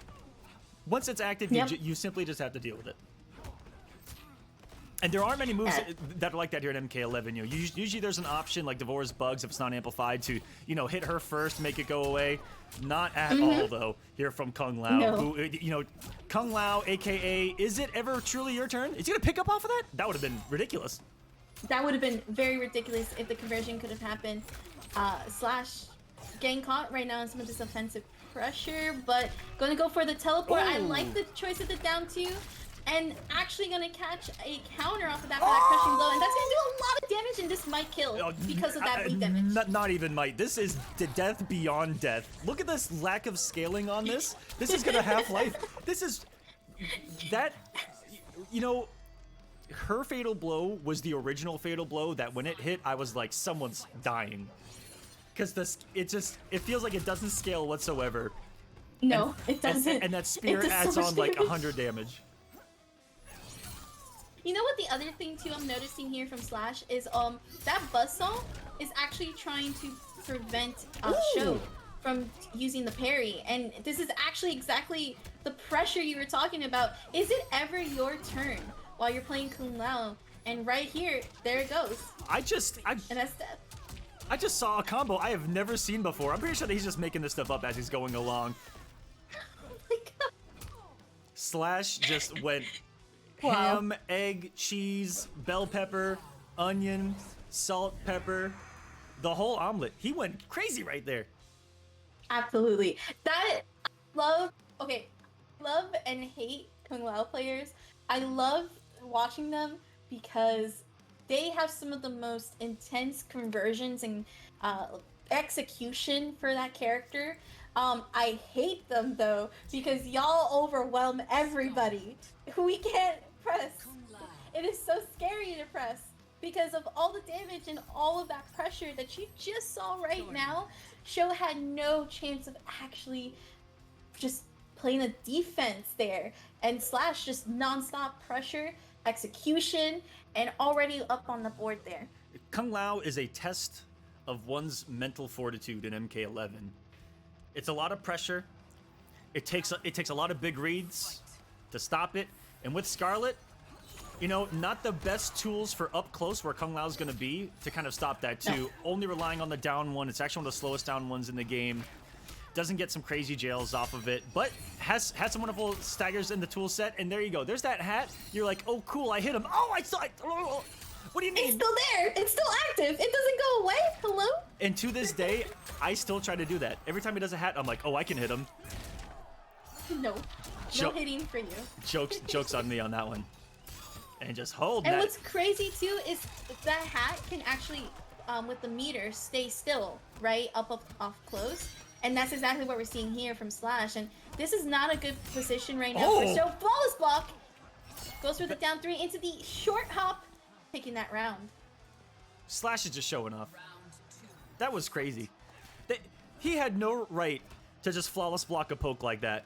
With Kung Lao of all characters, who already has like And the shimmy! What are these combos? I didn't even know you could do that. 30%? All right, calm down. Short hop mix-ups. Oh my god! I'm a fan. This is where it's gonna be ugly if Show can't get out of that corner right now. Tries to use the wake up of 3, not gonna get anything from it, and that's gonna be a punish for a crushing blow. A lot of damage, no defensive meter is gonna have to hold it, and that's a perfect, flawless of the night, the first one. Oh my goodness. That round went by so fast too. I was just like, what is going on? Slash now up 2-0 on the board. What a start. Some truly electrifying Kung Lao play so far from Slash here, who takes the 2-0 lead, and it has been convincing. Was it four straight rounds? I think that Show may have got one on the board in game number 1, but it's been smooth sailing since. That hat pressure, I'm loving the conversions. And right when, you know, for someone like Show, it's like, okay, it's finally my turn. I'm going to down one. It gets flawless blocked into another almost 30% combo. He broke away from it, and now he's in the corner with no defensive bar. Like, it can't go more downhill than it, I feel like it already has. So, yeah. Show makes a switch to Scorpion here. He's going to reset mentally. Let's see if we can turn this around and stop an end of the madness that is Slash's Kung Lao. What's interesting too with the Scorpion pick is there is a chance that Scorpion can do the same type of game plan, but just I would say a little safer maybe when it comes down to some things. I do notice though, and I'm not sure if this is going to be huge impact, but Show does not have the reborn cancels in this variation. It has more of the extended combos, and unfortunately any teleport that goes in definitely either has to be a hit confirm off of a really good read, but we do have the sword there. Gonna go ahead for the whip punish. Tries to go for the overhead. Nice. Oh, but the hat still hits on the other side. Aquaman, explain that to me. Look at Furby Paulo, please. Come on now. You got a combo right there? Oh my god. I started choking. I just saw a Kung Lao down 2 combo. Hold on a second. Went for the armor break. Wasn't there in time? my This still could be anyone's game.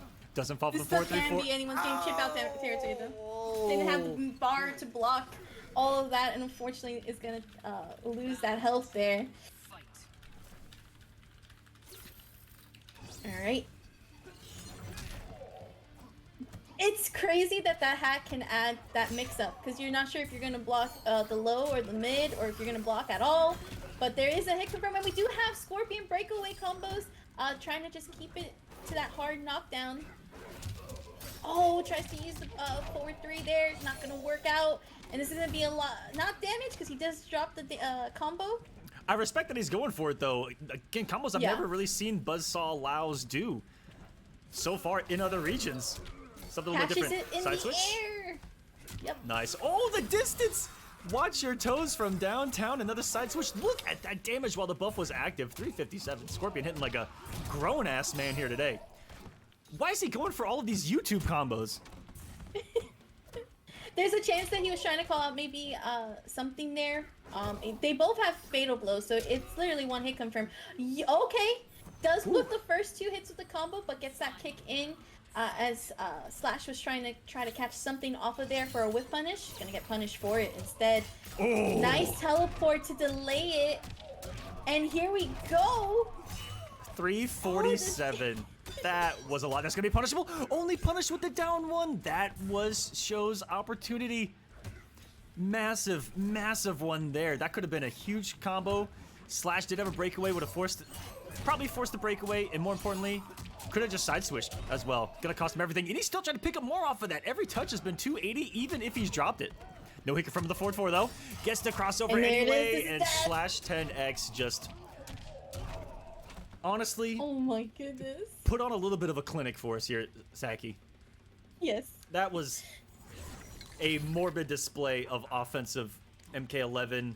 The combos could tighten up the execution a little bit, but I feel like Slash is going for those YouTube compilation 1-frame pickups, just trying to show off, really. Well, but you know what? For the cost of showing up, and showing off all of that potential and execution, 280 almost every time Show got hit. That's a pretty good risk and reward, let me tell you, because that was just a lot of damage. And then of course when it did work out, corner carry and literally throw into GG's essentially. Yep. Very, very well and done. that was just such a good performance. Yeah, Slash is going to be a problem here going through this bracket. Slash is going to move on to face Word Salads up next in losers quarters. And we're going to have Sar versus Tom Shim. Sar versus Tom Shim is going to be our next match, actually. But before we get into that, we are going to take our first break. And before we do that, I do want to talk about how this is even possible. Thank you so much to all of you who watched the Kolosseum, have watched the Kolosseum over a little over a year that we've been active here for this particular tournament series. That was just something that we wanted to do because we love doing tournaments. That's what the Kolosseum is. Why the production's so crazy is not because we're trying to show off or anything. It's just because this is what we enjoy doing. It's like, oh, that's cool. Let's see if we can do that. And so the Kolosseum's just a passion project for all of us, and I've tried to turn it into a passion project for a lot of the community, bringing on a different commentator every single event, or trying to anyways, involving so many different people into the actual show with unique personalities from the community and skill sets outside of the community, artwork, music. It's been a blast. It's been my favorite project so far to work on of my decent career in this space doing tournaments. And so thank you for being a part of it, everyone. Your subscriptions on Twitch, your views on Twitch and on YouTube have pretty much solely made it possible for me to even do this. So thank you guys so much. Saki as well. Saki, promote yourself. That's also what this is about. Promoting others. We're promoting the Pacific scene tonight. And Saki, tell us about yourself, because I know that you also work on a fuck ton in this community. Yes. So just like I have my own tournament series as well, I actually work with Queen of the Hill series. This is actually for the ladies. We not only do Mortal Kombat, We do Street Fighter. We do Soul Calibur, right? Calibur. Yeah. Yeah, we just recently finished. We finished our biggest series with Soul Calibur. We're actually going to be moving to Guilty Gear pretty soon. That is another community that we've been expanding into. I of course do stream. If I'm not streaming fighting games, or commentating them, right? I do stream anime games because I'm your favorite waifu, eh? Hey. And yeah. There's a plug. And that's about it. So you can follow me. Literally, the same name is the same on all platforms. So there you go. Thank you so much, Saki. Guys, we're going to take our first break. We're going to take a 5-minute breather. I need to go use the restroom. And we'll be right back with some more action here on the Kolosseum Global presented by Hitbox. Don't go anywhere. I just got to find the button. Where's my button? I don't have that button. Hold on. I got to do a manual. All right, now we'll be right back. Later, guys.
is presented by Hitbox.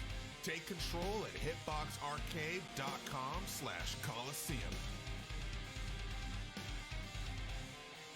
And if you like what you've been hearing, it's our own official soundtrack.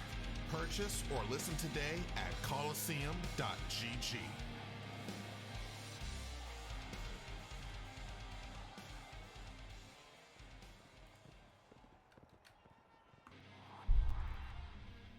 And welcome back, everyone, to the Kolosseum Global presented by Hitbox. I've got my beautiful bad boy down there, my Hitbox. I'm going to be bringing that onto the stream a little bit later on, but thank you so much, them, for being our presenting partner here for the Kolosseum. Hope you guys are enjoying the show. We are in quite a unique region, quite a unique experience in Mortal Kombat to be in a region like this.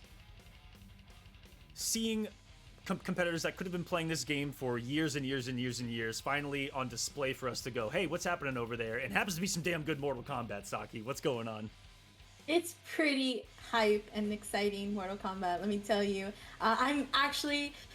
My expectations for this region have been passed. We've had our Game 5s, we've had our Mercies, we've had our Flawlesses. It's been pretty exciting and pretty hype for sure. And there's your top 8 so far. We're going to jump into losers quarterfinals. Sar versus Tom Shim coming up next. Let me get that match hot and ready like a Little Caesars pizza. Ready to go. For however much it costs now, $5.99. I'm ready for it. I'm ready for it. Really excited, though, to see Sar and Tom Shim. I know that Tom Shim we saw fighting against Misery Business, and we saw a really good Cetrion, as well as a really good Scarlet. It's a matter of how they're going to approach Sar, who also has a pretty good Cetrion as well. We could very well probably see a mirror and see kind of like the Battle of Cetrions, right? Or we could see a Scarlet going up against Sar's character. So definitely something really exciting to check out and look out for. It looks like we got the players ready. Let's jump right into this bad boy. We got Sar. We got Tom Shim. Throwing down here in the losers quarterfinals. This is to guarantee themselves, if I'm not mistaken, into the money. Yep. Yes, indeed. Just like you mentioned before we headed into the break, I believe it was anything under 500 would be top 4, and then over 500 be top 8. That is correct. Exciting. I know I'm a little scared only because I know we're gonna probably see Cetrion mirrors happening at some point in. I'm pretty sure, like I'm 100% positive. It's gonna happen at one point. You can never avoid the Cetrion mirrors, right? Absolutely not. It wouldn't be, I feel like, a Mortal Kombat production without it. Cetrion. There it is. Okay, starting off with the Scarlet first. Interesting.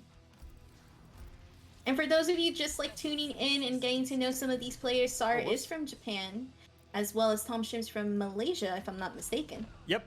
And I just flipped them for absolutely no reason here on production, and I actually had them right the first time. They're throwing me off.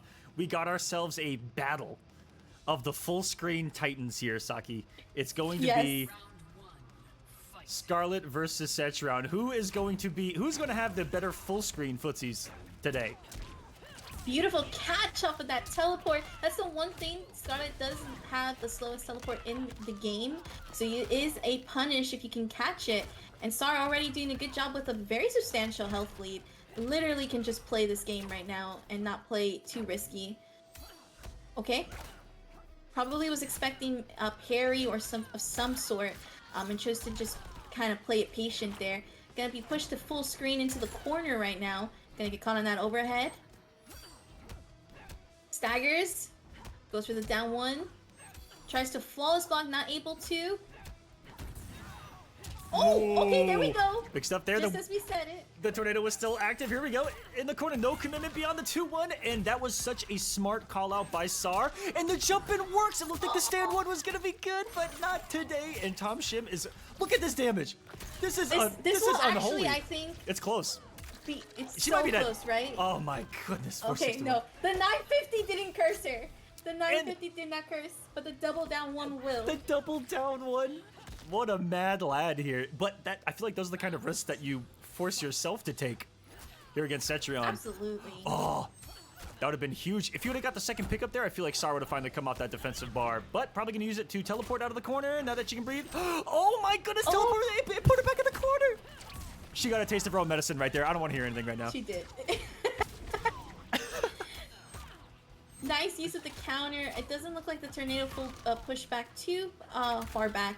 And that was why that down one was able to work and catch the backdash. Sar right now just trying to get in.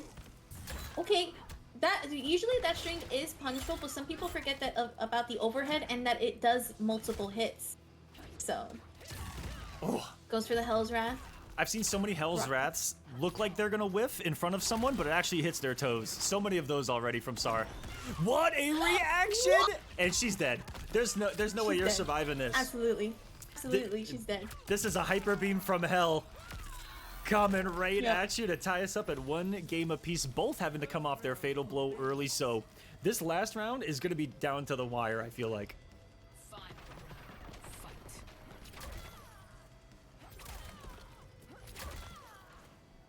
Okay, so these blood tongues are actually catching Sar a little bit off guard. Does get a air to air. Not gonna see any conversion. Here we go. Oh, and that's a crushing off of the throw.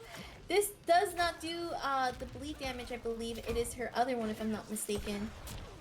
Yeah, on the forward throw. I believe it's the forward throw. Yep. Wow, we are about even on the chat predictions as well. 51 to 49. It doesn't get much closer than that, ladies and gentlemen. Only a 1% advantage for Tom there. So both of these players right now do not have Fatal Blow in their pockets. What's really beneficial for Tom Shim right now is the fact that there is a significant amount of health. Sar has to play some really good defense.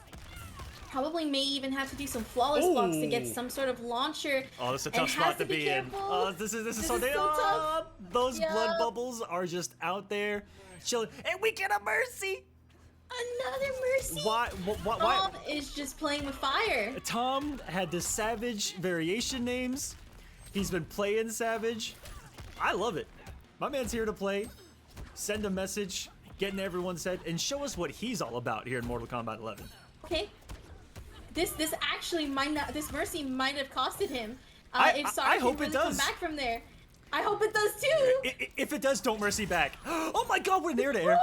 3 seconds remain. The dash up throw. Oh no! That easily could have come back to haunt him, and I would have donated more money to the prize pool if Sar would have won that and didn't mercy back. That was so close, and such a it could have been. Sar had it, I think, when it was just coming from that corner, and then it was sort of a scramble. Both players were panicking. Yeah, that was a panicky throw. It ended up catching Sar in a moment where she was probably respecting like a 2-1 or a forward 4, or she was at the range where Scarlet's normals were in play and none of her buttons would have worked as well. So just being in the respect of that, she was in that natural crouch state and blocking. And what an aggressive read from Tom to just dash throw right there. Yeah. That's the thing with when it comes down to playing like these two characters, right? Is in this particular matchup, you can zone all you want, but if you want to gain that health lead, which is the goal when you're playing these two characters, right? And you want to play that distance game, you have to at one point get in there and actually take some damage. And that's something that Tom Shim, I think, is probably in favor for compared to Cetrion, whereas Cetrion has more of the pokes into a special mind game. And of course, we see the rock wall there that also adds to it. It really can go back and forth. It just literally takes that one big health lead to make it count. And we do see some flawless blocks here. Unfortunately, not going to get anything from it. Still so aggressive. Nice tech though. From Tom, even against the flawless blocks, still, his down one was flawless blocked and he still swung on block. That's a very aggressive mindset to have in pressure. Again, we saw that earlier as well, kind of pre-committed to pressure on the blocks, assuming that they're going to hit. But we'll see if they come back to bite him. Star just needs to tighten up on the There it is. reversals, and the up two finally comes. The flawless blocks have been there, Saki, but the up twos haven't. And now we're starting to see it from Star, who's down on the defensive resources, but has the screen in the space to try to take it back. Really good aggressive teleport by Tom. Nice. Recognizing that she didn't have the defensive bar and decided to go in. I really like the use of the down 4 instead. Kind of like saw the parry and said, "Wait a minute, let me rethink that for a second." Oh man. Hopefully, I'm disgusted. My God. I'm disgusted. Here it comes. It's coming up from the bottom. It's coming all the way from the And this actually will kill. Unfortunately, because Cetrion has gotten that health nerf, what would consider not being killed for that fatal blow is gonna happen here.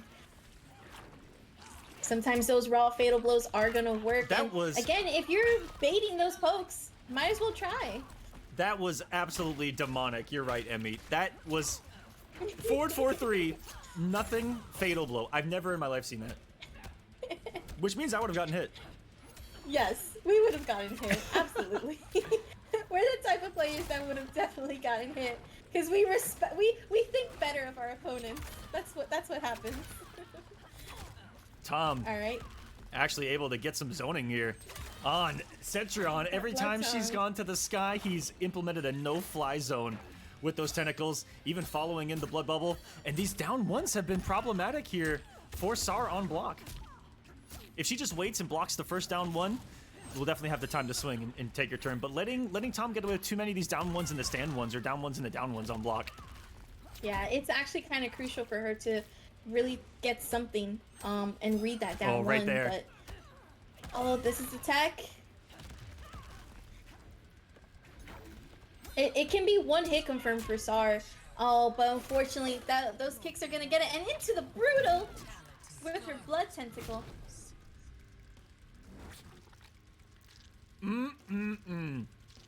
Another day, another brutality for Tom. No friendship this time around either. Didn't want to play with fire more than he already has in the matchup. I think that first round definitely kind of scared him. It would scare me too, as well. I would not want to do another Mercy if I came that close to losing that Mercy. So for sure, I definitely agree that probably just seal the deal. Don't play with your food. Because Sar is very capable of coming back. Sar is probably just analyzing, and that's a big thing when it comes to some of these high-level players, right? When you're getting into that high level, is analyzing every match and taking it one match at a time.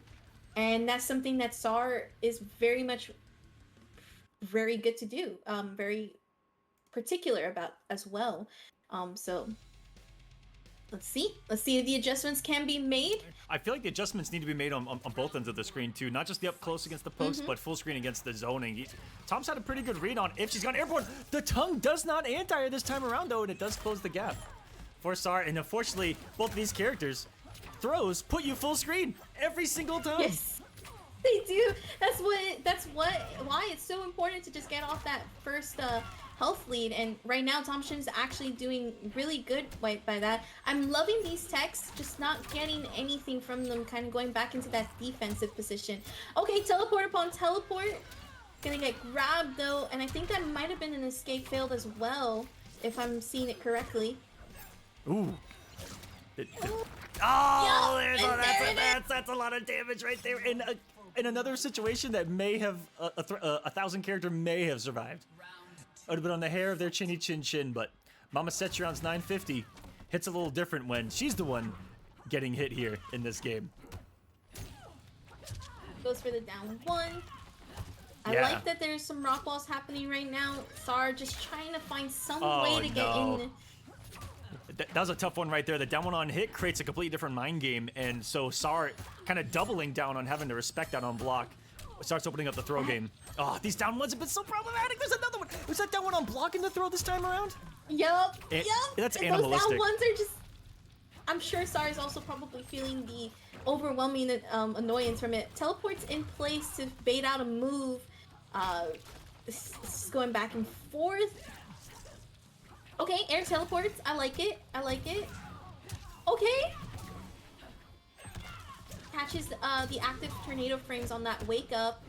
And here we go, free neutral right now. Full screen pressures. Let's see. Nope, the blood tongue coming out. That's been probably the biggest thing that's been helping Tom right now. Oh! That was about to be it. But we're out here in a complete scramble right now between these two. Sar just trying to stay alive. 12 health from it. Anything on ship will do it. Could throw a tornado. Instead goes for the ground pound and is at least on the board here, Saki, to stay alive. Oh my goodness. I am stressed. Aquaman, I'm stressed. This is very much a very stressful match. I think probably one of the stressful ones in this entire set. I'm the opposite of stressed because I'm seeing Cetrion get zoned out, and I'm honestly in infinite bliss over here. Oh. All right, that tornado is gonna cause that restand. A little bit back and forth, but we do have a throw that goes back into full screen. Hello. Okay, there's some zoning from Sar. Maybe a little more ground pounds. There we go. Always be checking her. Even there, I wonder if she's not doing the ground pound because she knows that might come and still, because it's so slow, Yeah. it's gonna come and punish anyway. Oh, got away with one there too. Oh my goodness! Those teleports are starting to work against these blood tentacles. The floss blocks are being more consistent. Oh, these pokes though in the 1-2 finally calls it out. Nice. Goes for Yeah. the grab. Oh, that's gonna be huge. Not much she can do about that. I think that's a full screen frame trap, so nothing you can do there at all. And I gotta say, super impressive by Sar towards the end of that match. If you noticed, it was only in those last like 15-20 seconds where she called out every single, I'm gonna say it, mash of Tom Shims. Like, she finally started calling them out. Every time she blocked one thing, it was an immediate reversal of 1-1, immediate reversal of down 3, and she got her turn every single time. Correct. That's the thing about Boulder that I actually don't believe it has ever changed. If you do not flawless block Boulder, it is considered a frame trap. And the good thing about customs right now, as far as when spring cleaning was still viable, it's still good variation, but most Cetrions tend to go for the custom one that's current. But with spring cleaning, that one actually led to a frame trap on the geyser. In this case, the best next thing that they Sar could have done was doing ground pound if they try to come forward. But it looks like we're gonna get a switch to Shang soon, and I'm not too sure how I feel about this. I've spoken to a couple of Shang mains. Ironically, everybody from the different regions have some different opinion about this matchup, which another reason I find it interesting. But we are going to go with ninjas as well as the smoke parry. So this might be a full Soul Eater loadout, if I'm not mistaken. Alright, go for Opties right now. And that's the thing about some matchups as well. If you can flawless block that first health spark, and so, for some characters even block that first one, you can just dash in and punish Shang for it. A very good call out there from Sar. We do see a little bit of the zoning here, and I do stand corrected. We do see Shang with his health spark variation. Goes for the grab here. Ooh, Sar, Nice. all of a sudden starting to cook a little bit with this fire.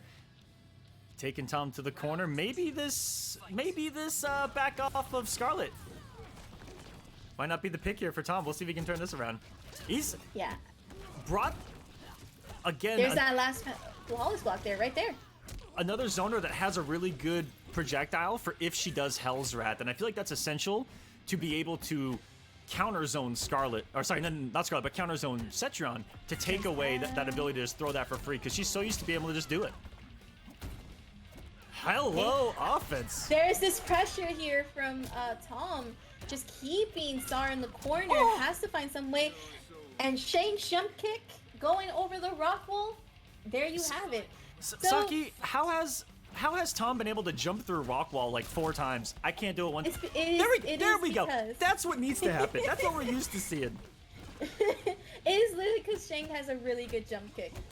Shang is one of those characters that is blessed with the good jump kicks. Oh, he's got what I like to call the God kick. 45-degree angle, active for 500,000 frames. Alright, nice grab. Gonna get some health back from here. The health is just about, I want to say, a little bit on the favor of Tom's side. And again, another grab to get more health off. And it's like you said, I think that first round was definitely something for Tom to analyze. And the adjustments have been made, as you can see here. Nice, with the Hell Spark while the rock wall went up. Tries to jump in. I think that was actually a jump 1. That is going to be plus down 4 into Hell Sparks. That may be one of the adjustments from Tom. I didn't even think I adjusted. Oh! Okay, that looked like Tom reacted to the startup of it, but Tom thought that it was ground pound, I think. And so he tried to short hop and got smoked for it. I think that was an unintended godlike mind game. The down 4s are so problematic. Oh, no. Mercy? Mercy? Not like this. Did it again? Not like this. Not like this. And then he drops it. That's it. Or close to it, close to it. Chip. It's gonna be enough. Oh don't my mercy back. God. Don't mercy back. He Don't did mercy it. back. Yes. I was gonna say it. All right, Thank I'm you. adding some money in this prize pool. Don't Hold on a mercy second. on people. Don't mercy. Hold on. Hold on a second, ladies and gentlemen. What is happening right now? We are ourselves in game 5. Hold on.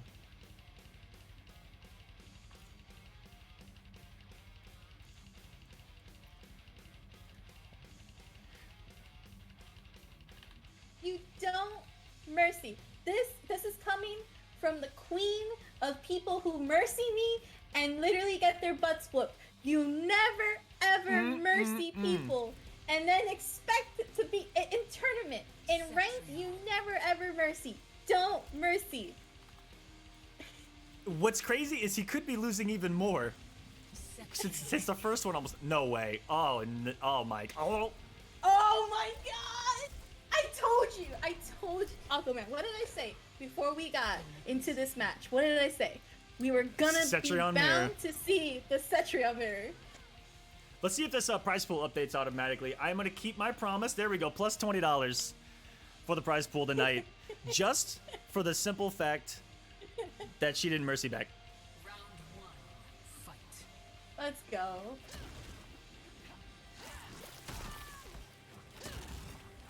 This is literally going to be a back and forth of Hell's Wrath and Ground Pound. Let's see if Sar, though, can somehow make it work. The cool thing about mirrors is everybody plays these characters in their different style. Chat, so my bad. with Tom, yeah. I was adding money to the prize pool. I'm so sorry. Let's light on fire mid-match. It doesn't fucking matter. Let's go. It doesn't Game matter. number 5, baby. Oh, that's a whip punish right there. And here we go. Sar gonna go for that off the combo. Nice with the mix-ups on the low.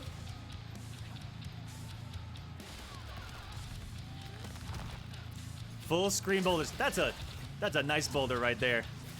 It's a very nice boulder. Down Was for Sar into there, the Lily? ball. Sar, though, doing such an amazing job. And let's see if we can get anything from it here. Has to be careful. Remember, Fatal Blow with that 915 health is literally death. Both have Fatal Blow right now. It's one hit confirmed. Ooh, off of the wall there. Sar with the slight health deficit. Any projectile right now could be detrimental for both. I'm so frightened. The teleport. Let's go! And Sar taking that first round.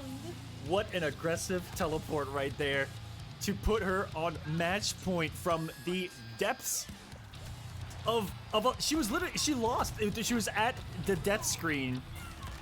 Yeah. And Tom Shin gave her one extra life, and that may be all she needs to bring this back from the grave. Absolutely. And honestly, I'm here for it. I'm here for it too. Nice check off with the down one from Tom Shin. What I really like is that we know that Tom Shin's aggressive when it comes to up close.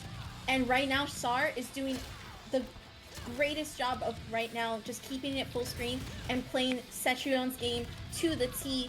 And we can definitely see it right now. Mischance or opportunity off to call out the air boulder. Nice job of trying to avoid the earthquake. Ground pound again. Oh, this Nice is looking blocks. a little comfort for Tom. So the boulder just getting a chip right now. As Sar went for the big read down on the health deficit. That was the correct choice. I feel like because Mama Cetron does not do a lot of damage, so this health deficit for most characters is, you know, Mount Olympus. For Cetrion, I feel like this is staring at something on the surface of Jupiter. Oh. Oh. Yep. Okay. Falls for the down one wall, and now double match point for both Saki. This is full sweat. I'm starting to sweat a little bit. I'm starting to perspire. Sweaty. This is full sweaty, full anxiety. There might be a chance that Sar can probably realize what Tom's doing. I would probably maybe see, when that catch up with the stand one. Nice blocks here. That Hell Spark is gonna work its way into that damage, and already a huge amount of damage is like the health is being lost. She's okay. Every time she's able to close that gap, I feel like Tom's just had something ready for it. It's that reversal, from what Sar was doing to someone else earlier, of having something active, a Hell's Wrath, something. Now the offense from Tom gets her with the throw and the hit advantage of the tornado. The Amplified ends up working out for me at 0.25 health. She wins the trade there. Oh my goodness, this is only a real master territory with 0.25 health. Avoids the first chip. Has one more barb defense. It doesn't get the second short up. And Tom is gonna mercy again. Again! Not like this. Not again. Like this. Not again. I believe. Not again. Oh my god. What is happening right now? I believe in the heart of the cards. Oh no! Missed the opportunity. That was it. That was it, Saki. That would have been it. That would have been a perfect opportunity to reset. Chip damage. Oh. Oh, only needs to block. Tom only needs to block from here on out. Not take any risks, and that's going to be GG's, ladies and gentlemen. Unless he does let go of block right here in the fatal weapons. Not going to happen today. Tom Shim surviving a bit of a scare created by himself. That was crazy. I'm pretty sure Tom was like, wait a minute, hold on. GG's to both players. That was amazing. Amazing performance. A huge shout out to Sar for not only coming back and forcing a game 5 from that Mercy originally, but just playing her heart out and actually getting another final round situation here. Awesome job. I'm so impressed. It's awesome. You guys are crushing it right now here in the Pacific region. A lot of game 5s, a lot of hype. We're seeing Mercies in tournament. We're seeing Mercies come back to bite people in the ass. I mean, you can ask for more. You really can't. And again, I've seen more Mercies in a tournament in this particular region than in any other region. That's how confident some of these players are and how willing they are to actually just play the game and play the risk. And it's awesome. Absolutely awesome. Wonderfully done. Sar putting on a wonderful show, and the Tom Shim putting on a very entertaining show, not just with the gameplay, but with the amount of mercies, with the amount of fatalities, brutalities. It's been amazing to watch, and his run will continue, as you guys saw there, into the top 4, into the money. And let's take a look at where it's at. I did see a couple of more donos come in, and we have reached $179 on the prize pool tonight for these guys. Thank you so much for the donations. Nice. It's all about these communities and doing something for them, getting them some exposure, a little bit of change in their pockets. I'm hoping that the USD transfers over really well for you guys. I know that it did for the Australians and New Zealanders. They were really happy about that. I hope that you guys can have, I don't know, just like a week of beautiful dinners on us here at the Kolosseum. Yes. Or pay like part of a bill, or maybe like a bill. That would be like a really big goal of mine. That's the cool thing about these tournaments, right? Is that you see a lot of people who play this game, and when you look at everybody who's in these top 8s, right? They are obviously the ones who've been grinding and like working their hearts out, and just purely making sure that they enjoy the game to its maximum potential, and the reward that they get from these prize pools, it does make a difference. It could be little, it could be big, it just makes that difference for them. And like you mentioned, if it can pay that bill, well, why not? You're doing something you love, and having like Mortal Kombat, paying a bill, that's crazy. Everyone's dream at the end of the day, and we're We're trying to make it happen slowly but surely here in this community, building up these tournaments, building up these spaces, and I think a lot of it comes down to something so simple, Saki. It's getting more people involved in every facet of the community. More people playing our game, more people watching our game. I feel like that's where that growth is going to come, and it's been a very slow process, and I hope that we don't lose the momentum that we truly have gained over the past few years of getting more and more entrants, more and more people, more and more eyes on this thing, because more people playing, more people watching, that's something you can sell.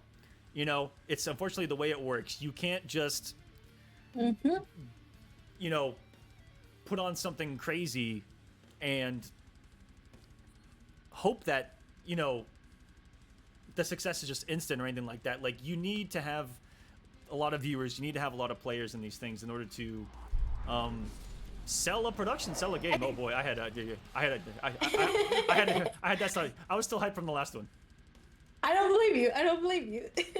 and before we just get right into this game, it is just as important to make sure that you guys support, because your voices do matter. And look, we have a Pacific region showcasing two amazing players, Slash with his Kung Lao, and Salads with his legendary spawn. We did get to see it earlier too. This earlier in this tournament. Really good spawn. Had a little bit of difficulties trying to beat Mr. K only because of the just trying to catch up. But let's see if the damage is going to come in clutch right now against Slash. Both are pretty even right now in health leads. But right there, just as I said, the opening, and that's a crushing blow of the armor break. 439 damage. Thank you for that. Slash is picking up right where he left off. It looks like the offense phenomenal. Word Salads we saw having to fight Mr. K on the winner side of the bracket. This is his second match of the top 8. Let's see if he can get warmed up as well, because that match versus Mr. K looked like it was hard for him to control the pace of that match as well. It looks like Slash is kind of doing the same thing. Slash and Mr. K both doing something that's pretty good versus Spawn. It's not letting him breathe to be able to get those normals out, to be able to freely move around, because this is what can happen when he hits you. One bar, 337. Absolutely. Oh, the throw on top of it. That's half life. You're already halfway dead. It's just, oh my goodness. The damage that these two characters can give just makes anybody scared.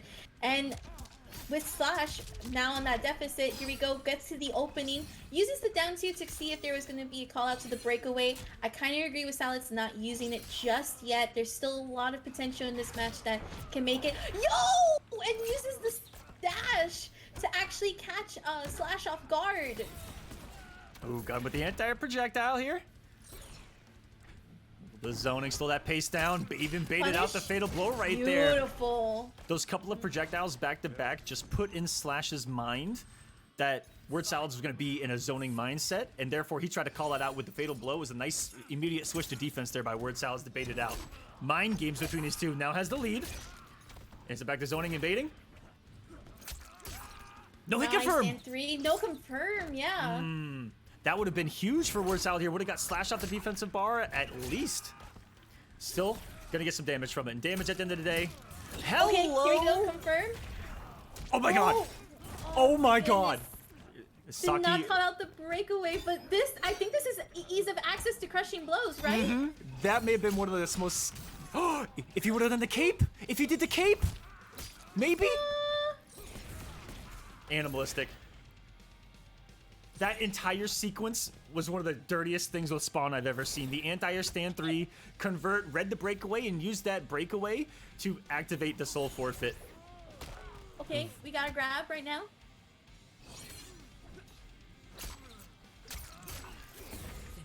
Wow. And there you go, Word Salads coming out really strong with the no zone please variation. I like it. And we're gonna see Spawn's first win tonight here on the broadcast. Game 1. That was very good exciting. Slash came out of the gate, I feel like, at a little bit of a higher RPM. The offense was clicking. Word Salad didn't get many turns in. And then just came to life. The anti-air stand 3s were looking really good. And finding an anti-air for Kung Lao is probably one of the top things on your list when fighting this character, is getting him to stop jumping at you over and over again. And this is a character that has a really big reward for doing so. I 100% agree with you on that. Like, when it comes to Kung Lao, stopping the pressure from both in the air and the ground is kind of crucial. And I really like Salad's just trying to do just that. And Stand 3 is a really good anti-air button for spawn. One of the best I feel in the game, and also can lead into some pretty big damage if you can get the conversion off. As well as a really good stagger, as we just saw there, but that opening there for Slash is going to come into play. Starting off, oh my god, and look, didn't we talk about this when we were seeing Slash play earlier? Just these combos that are like so intricate and so show-offy, but they have such a good trade that as far as if you even drop them, they still do some good damage. Salad's gonna go ahead and use the throw right now. I want to see what they look like fully, right? I want to see when one of these combos fully convert off of these buzzsaws, and there's the anti-air again. Things that you rarely see, and let alone spawn at a level this high. Very impressed by both of these players. Everyone in this top. Oh my goodness, these staggers! This is that's the mind game. Okay, tried to block it, but didn't have enough time, didn't recover. Doesn't get grabbed right now. Oh, careful fatal blow. Oh, and the short hop. Rolls in, but the down 3. Of all of the things to do after a roll, went for one of the slower options with the stand 3. I wonder if that was meant to be a down 3, perhaps. To try to steal a turn either way. That was down to the wire. I can't believe it. Slash had, or sorry, Word had a couple of moments where one special move different could have been key. Is really good at doing the 3-4 after blocking the buzzsaw, but I don't know if the back 4-2, the cape projectile absorb, will work on it or not. Opportunity. That was a perfect opportunity to do a down 2 or some other form of a punish. Not gonna get it this. Oh, and no punish there from Slash either. Alright, stand 3, beautiful, catches off of it from that stagger. No stand 3 anti-air there. Just gonna block both the buzzsaw and the body. Nice down 1 to avoid the teleport. Beautiful punishing off the rolls. You punish rolls in Mortal Kombat. Let's go. Give me chip. Not much you can do there. I think that you can crouch that first projectile after 3-4. I don't remember fully, but either way, had the bar for the amplification as well for the chip out. Oh, soul forfeit? That's the thing. It's the delay. The delay will catch you. If you do, oh my god, the down 2 off of that. Tried to call out using the breakaway, using the armor break, not breaking away. It worked! Good position. Later. Oh, oh my god. That would have worked even if the soul forfeit wasn't active. That's what was truly beautiful about it. I have never seen. You know how you were having bliss seeing Setrion get like zoned out? This is the bliss I'm having, seeing so much damage on Kung Lao. Oh, and the overhead short hop. That is one of the hardest things to block in MK11. Jump in, short hop attack. I don't think I've blocked it once. I don't think I would have blocked it once either. Short hops for me are really hard to block overhead. And I can only imagine, even with someone with just as good as my reactions, we'll have some trouble there. Sometimes I feel like even short hops are supposed to be sort of like a read, right? And then of course it's even a little harder to punish them depending on the frames and what short hop move you're doing. But Slash is going to come out and put himself on the board, and we have a tied game at the moment. It's crazy. 1-1. These players are perfectly even right now. Just in the skill set that I'm seeing from both and the implementation of it. Looking at the adjustments from Word Salads that game, it ended up not being enough. We haven't seen the soul forfeit fully pop off yet, which is what Word Salads is betting on in these final rounds. And that's what you guys have noticed. When it's gotten to round 3, you won't see soul forfeit in round 1 or round 2 unless Word Salads wins the first round and is feeling confident in that second round to pop it and go for it. Wow, Hicker from me, the 1-1. That was a quick one. That was a very quick one. And I think that's going to be pretty crucial as far as the game plan goes for Salads. Definitely needs to hit confirm. Even if the breakaway gets forced, just hit confirm. If you have to end in that down 2 to just make it work, it has to work. Misses an opportunity to punish off with that projectile because it did whiff right there. Nice punish off of the roll, and this is actually big damage because it has to hold it. Keeps the grounded. Oh! Oh! There it is! Oh! And That is beautiful. that's gonna be death right there. Absolutely. Sensational use of the character's tools right there. There's no, like, that's just godlike. Godlike's the best word for it. That's godlike, that's matchup, that's labbing, that's everything. That was amazing right there from Salads. And I think it's even making Slash kind of like a little scared to do some buzzsaws as well. Has no breakaway meter. 459!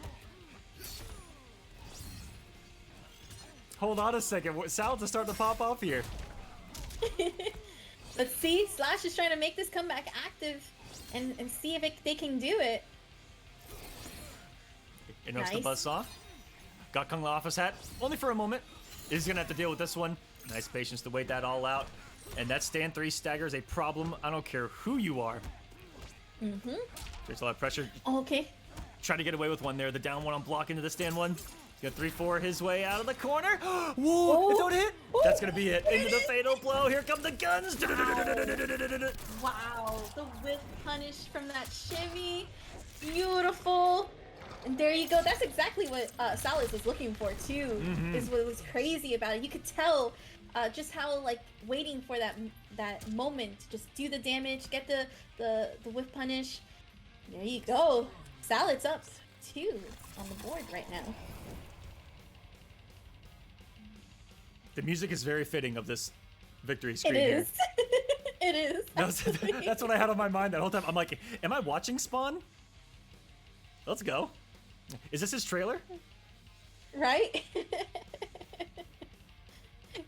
That brings me back when Spawn was revealed and how everybody was so hyped and still hyped about it to this day because the last time Spawn was in the fighting game was I think in Soul Calibur. Soul if I'm Calibur not mistaken. 2?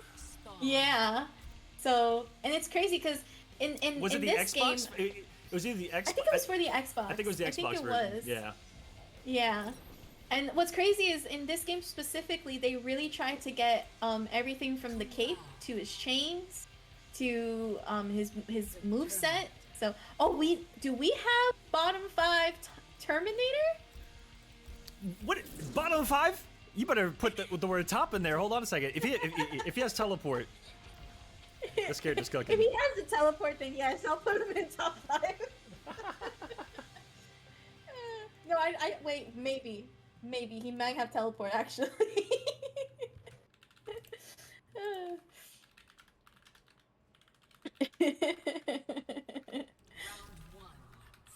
All right, I'm actually kind of curious, and this is like the battle of the 80s between Spawn and Terminator. Goes for the Running Man. Okay.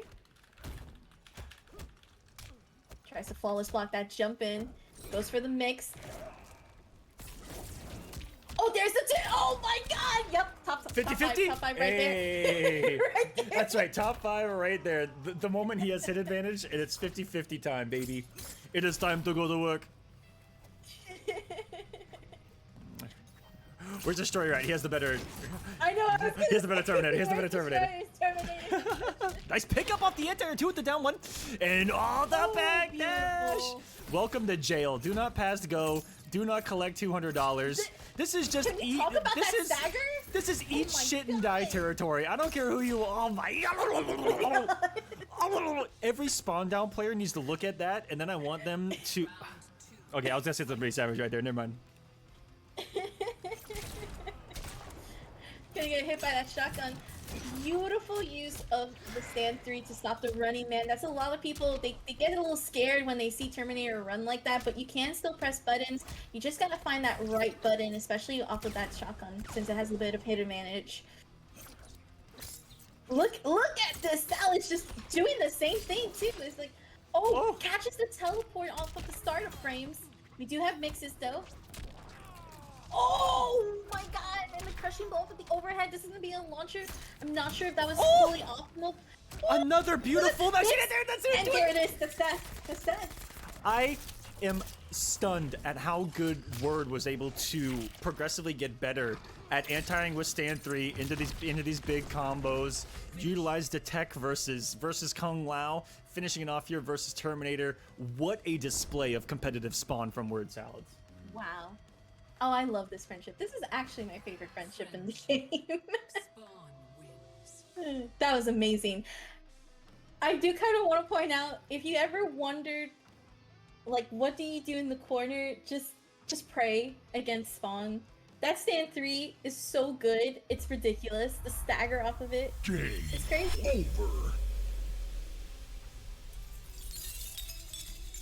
Woo! Even I was shook, says Brother Bear in chat. Yeah, that spawn play got me a little shook. That was beautiful. That was incredibly high level. Wow. I'm still catching my breath. That was awesome. I'm Word catching mine Salads too, here to actually. play. That is going to set, I believe, our top 4. So congratulations to everyone in this top 4. This is who is getting paid. Mr. K, Misery Business, Tom Shim, and Word Salads. And it's time for winners finals, guys. This is probably the match that I feel like everyone that even I've gotten to interact with from this region, and I've seen it in chat when we were looking at the preview of who's coming up next. Like, this is a pretty big one right here for the Pacific region. These are two of the big guys going at it. Big influencers, competitors, content creators, guys putting this region on the map. Yes. So thank you so much. This wouldn't even be possible without Misery Business, guys. So let's give him a huge shout out. Absolutely. Between Misery Business and Mr. K, both literally supporting this region. And like we mentioned before we got into that last game, it is just so important for everyone to understand that when it comes to Mortal Kombat and just anything that you find passion in, showing support doesn't just go and turning on the screen and saying, hey, here's an event, or here's, you know, some matches or a stream. It's literally making sure that everybody is aware that the event's happening and that you guys show support for it, because with support comes some of the coolest, amazing stuff. And again, with Misery Business in the Pacific region, we wouldn't even know about them if it wasn't for Misery Business. Exactly. And for just letting us know, hey, we have a group of people waiting to fight. We're here. We're for it. Set us up. Let's get into it, baby. It's winners finals time. Nope, not yet, buddy. Not yet, buddy. I keep forgetting to press that button again. That's on me. That's on me, chat. I'm pretty buns at this thing. Hold on a second. OMW Production says, "How do I donate?" Exclamation point Maturino in the chat. It is finally working. I did get that bot fixed, and I'm gonna pull up where we're currently sitting right now in that bad boy. Let's take a look. We're sitting at $179. Thank you so much to everyone who's donated for these players here today. All of that money goes to the players. I don't keep a single penny of it. So thank you guys. Mr. K, Misery Business. Let me get these correct real quick for us. Swap some names. And here we go. Misery Business representing Hong Kong. Mr. K representing Japan. Here in winners finals of the Kolosseum Global Pacific. This is the battle for the Pacific. Fight. Essentially, right? What's crazy is they both play footsie heavy neutral characters. And I'm actually really excited to see how oh, beautiful flawless block into the up 2 does get the breakaway, so the glow kick's not gonna come into play right now. Full screen, there are those spears that were detrimental to Mr. K's game plan earlier in stopping the approach, but it's gonna be different against Cassie because Cassie has that free check with the kneecap, and so it's gonna be that kind of cat and mouse that's constantly gonna be happening throughout this entire game. You're right, these are two characters that are gonna be playing this game at a much slower pace than what we've seen. They're gonna be trying to bait each other, work their way into the ranges of the normals. There we go. Ooh, and then just solidly hit confirm, and they both have stupid good staggers on block. No, I got the counter. Oh my gosh! And this is gonna be death, I think. Whew. Yep. Into the side switch too. So Mr. K has Misery in that corner, nice and easy, and it's gonna be a little tricky for Cassie to get out of. Ooh, Nice down 2. Empty jump down 2. That's telling me that these guys know the current competitive meta, because I just started seeing that kind of stuff here over the North American side of things. Nice flawless block. I like that they that Mr. K used the teleport to teleport back. And it's like you said, we're not seeing as many spears in this matchup because of that low gunshot. So it's just a more of like, okay, I just need to find that hit confirm then. Nice, and there we go. Speaking of that hit confirm, here we go. 50-50. Oh my goodness, it worked. And look at that heat. Pressure. Oh my god, does this kill? What's the over under you think? It might. I think it might. It doesn't scale that bad. I never think that Cassie's will. That's just kind of a rule of thumb, I feel like, on commentary. Fight. But it actually did. We're all tied up here. Misery bringing the business in winners finals. Not only wants to represent the region, wants to win it here tonight. Tonight for them, today for us. Okay. I like the choice of the up 3. Nice flawless block. Catching the backdash. Just look at the pace that this is going. Just going back and forth. Couple of hits here, couple hits there. Nice catching. Forces the breakaway. That's actually no meter for Mr. K for a little bit, so isn't gonna be able to do that. Teleport cancels, and there goes the throw crushing blow. He had that thing loaded for so long. 30% off the board here. Mr. K feels himself, and the spear finally works out for him. But that's the thing, you have to keep throwing it to make them respect it. Oh! Wow, that's a gap that you very rarely see blown up in Misery Business all over it. Even had some flawless blocks on some jump-ins too. Talk about high-level MK11. There's some plus frames. Disrespected by the down 4, but not really disrespected. Oh my god. She can't really do anything about a great down 4 with the push, but that thing has raw shoulder taking a risk as Misery. And it was the KB 328. Do you believe? Shimmy, nobody did believe. No! It actually worked. Saki. Oh, that's one of the biggest heartbreakers I've ever seen. He had the right decision. He just didn't believe in it. Oh no. He was pre-committed. He was pre-committed to staggering 1-1. And The you thing is, just put that on the list of things like, I hate to see. Just going for a throw in that clutch situation. I've heard from a lot of players that sometimes like going for that throw isn't worth the risk, and I've seen it a couple of times from Misery where like the choice to end the game with the throw is so obvious, and Mr. K caught it. Yeah, that's, you know, once someone's under 130 health right there, throw is like on everyone's mind. Both players, the viewers, we're all like, okay, someone might throw. And that's exactly what Mr. K ended up reading. Misery had the counter read. He just didn't know he had the counter read. That's unfortunate. Mr. K takes game 1. Here we go, back at it again, just like moving back and forth between these two characters. It's just a testament that these two characters really play a different type of footsie game. Beautiful flawless block off of the up 2, forces the breakaway. So literally any launch that Scorpion does with that teleport will be able to do some big damage. There it goes, punish. just as I said it. Jumping back, just looking. He didn't want to skip. Oh, that's broken. That was so broken. Yeah, that was so broken. Oh, that was so broken. That's broken. Beautiful punish. Abusing these down 4s is Mr. K. Using it. It looks like Mr. K definitely has a conventional fighting game approach, right? Of just utilizing the range of the normals to their absolute best. He's poking with stand 4 at the max range of it, checking with the down 4s, always checking with the 4-3s at the distances where he feels like it's gonna hit something or be safe. Yeah. I think it's a good choice to be using that down 4 too. We saw it a little bit when he was fighting Salads, right? And now we're seeing it fighting Misery. And because of that hit advantage, the throw is not going to connect. Goes for the mix-up, it's going to back off actually. Using the down 4 again, it is a check that is literally stopping Misery Business from going through. And the up 3 is going to catch him. Whoa, okay, the Mortal Kombat X, wait a second. The neutral jump punch is back, baby. Oh, he's been working on that OS, but he doesn't get it that time. And then he messed up twice in a row. Oh my goodness. I think that Mr. K was so mad that he missed it the first time that he tried it again, but now he missed it 2 times in a row, and he might have thrown the pad. Yeah. Sometimes you want that combo, you know, and it's like I know I can get it. I can win if I get it. But then at the same time, it happens, and you're like, oh, I shouldn't have risked it. And like I said, Happens to all of the competitors. It's one of the hardest things to do in this game. I think it's the forward 3 OS to get teleport to hit every single time. I think that's one of the hardest things to do, and he's trying it in winners finals of a tournament. Also gotta respect it too. Oh my goodness! And that's like a forbidden crushing blow in a sense, because it very rarely hits. But we do have some mix-ups right now, and this is actually gonna be some damage for the side switch.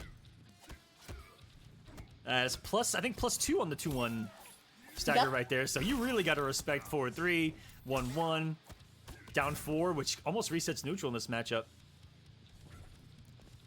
I like the patience. I'm not sure the goal of trying to do full screen is, but more than likely it was just to prevent from getting caught from any of Cassie's good buttons there. Goes for the down 4 check again. Oh no, that was such a risk! Ends up getting the bait! Whatever. Oh my gosh. Well, I forgot what that normal is from Cassie Cage. It's like a 4-3 or something where she kind of sweeps the ground. 2.69 health remaining. Is that enough chip? It is Misery Business! Wow, so clutch when he's got Fatal Blow, and that's what got Misery Business to this winners finals. Was almost something exactly like that. Crazy. That was such a good. I question a little bit backing out of the corner from Mr. K. Holy crap! Because yeah, if it was almost relentlessly pressuring Misery Business, I feel like it would have been a little bit better. But because of that space control being let free, Misery Business just kind of like waited, and I think probably that teleport was maybe even an error because he did have the cancel, or he was probably betting that Misery Business was gonna let go of block after the first hit of the teleport. Can we talk about chat having absolutely zero confidence in our boy Misery here? Dang, put some respect on our guy's name. People are gonna be losing some points today. That's right. Not only do we love watching people get bodied on screen, but off screen too. Yes. Ooh! Ooh, nice. And then gets the air blade as well. And then, of course, since the breakaway is no longer there, that's easy damage. Already starting off the match. And boy, does Scorpion with Oh my god! That Misery Business said, nope, I'm swinging for the fences, and went ahead and got a home run. What a down 2. What a down 2. It caught a stand 4 just in the middle of nowhere. And what dude, Misery is playing right now. Sorry guys, I not switched the thing that's on me, but holy crap, Misery just started cooking here, Saki. Coming alive after the Fatal Blow comeback and starting to feel it here. The whiff punishes have been on point. First whiff punish on the down 2 against stand 4. There with the back 1. Something's clicking. Definitely. Something's definitely clicking. I like the attempt to see if they could catch the whiff back 1, but it's not gonna work here. Down 1, goes for the throw. Nice. 2-1, pressure. Ooh, he mixes up so well. Down 1 check, pressure.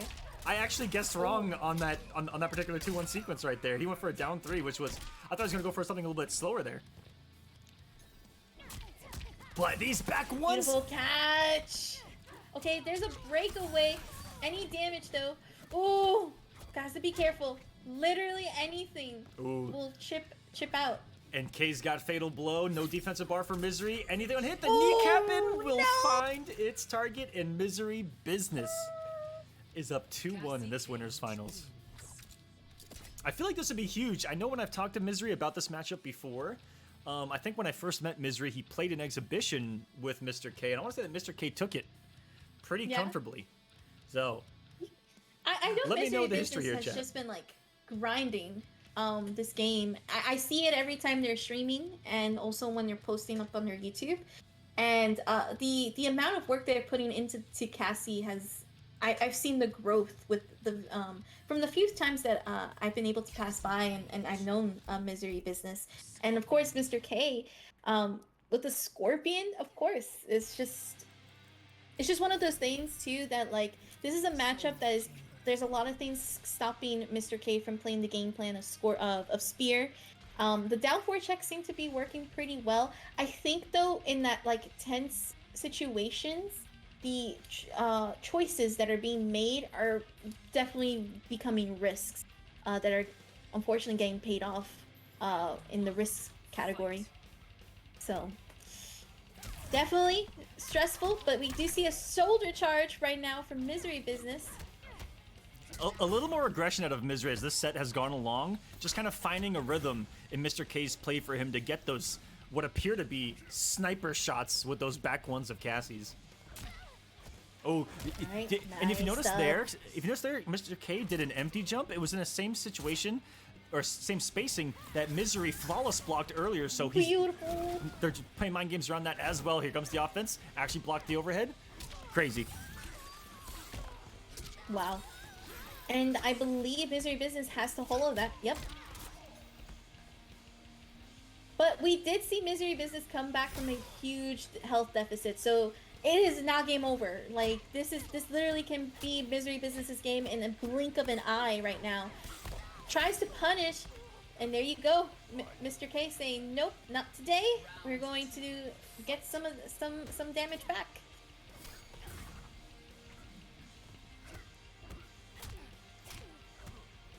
Oh, these pokes. Oh, they both have my the same gosh. exact idea. Cassie's back one, just a little bit better. I think it's a little bit faster.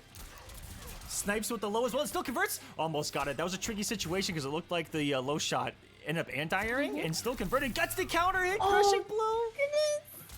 Can he do no wrong right now? Everything is perfectly spaced. He overcommitted with the throw attempt on the Oki. Yes. A little too early. Slight delay there.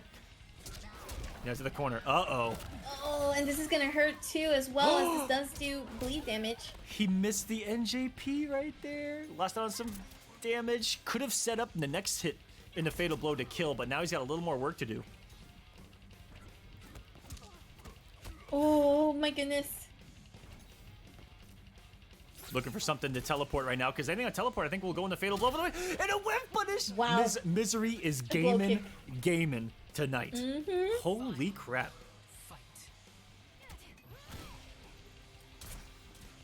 This is very tense right now, as both these players just trying to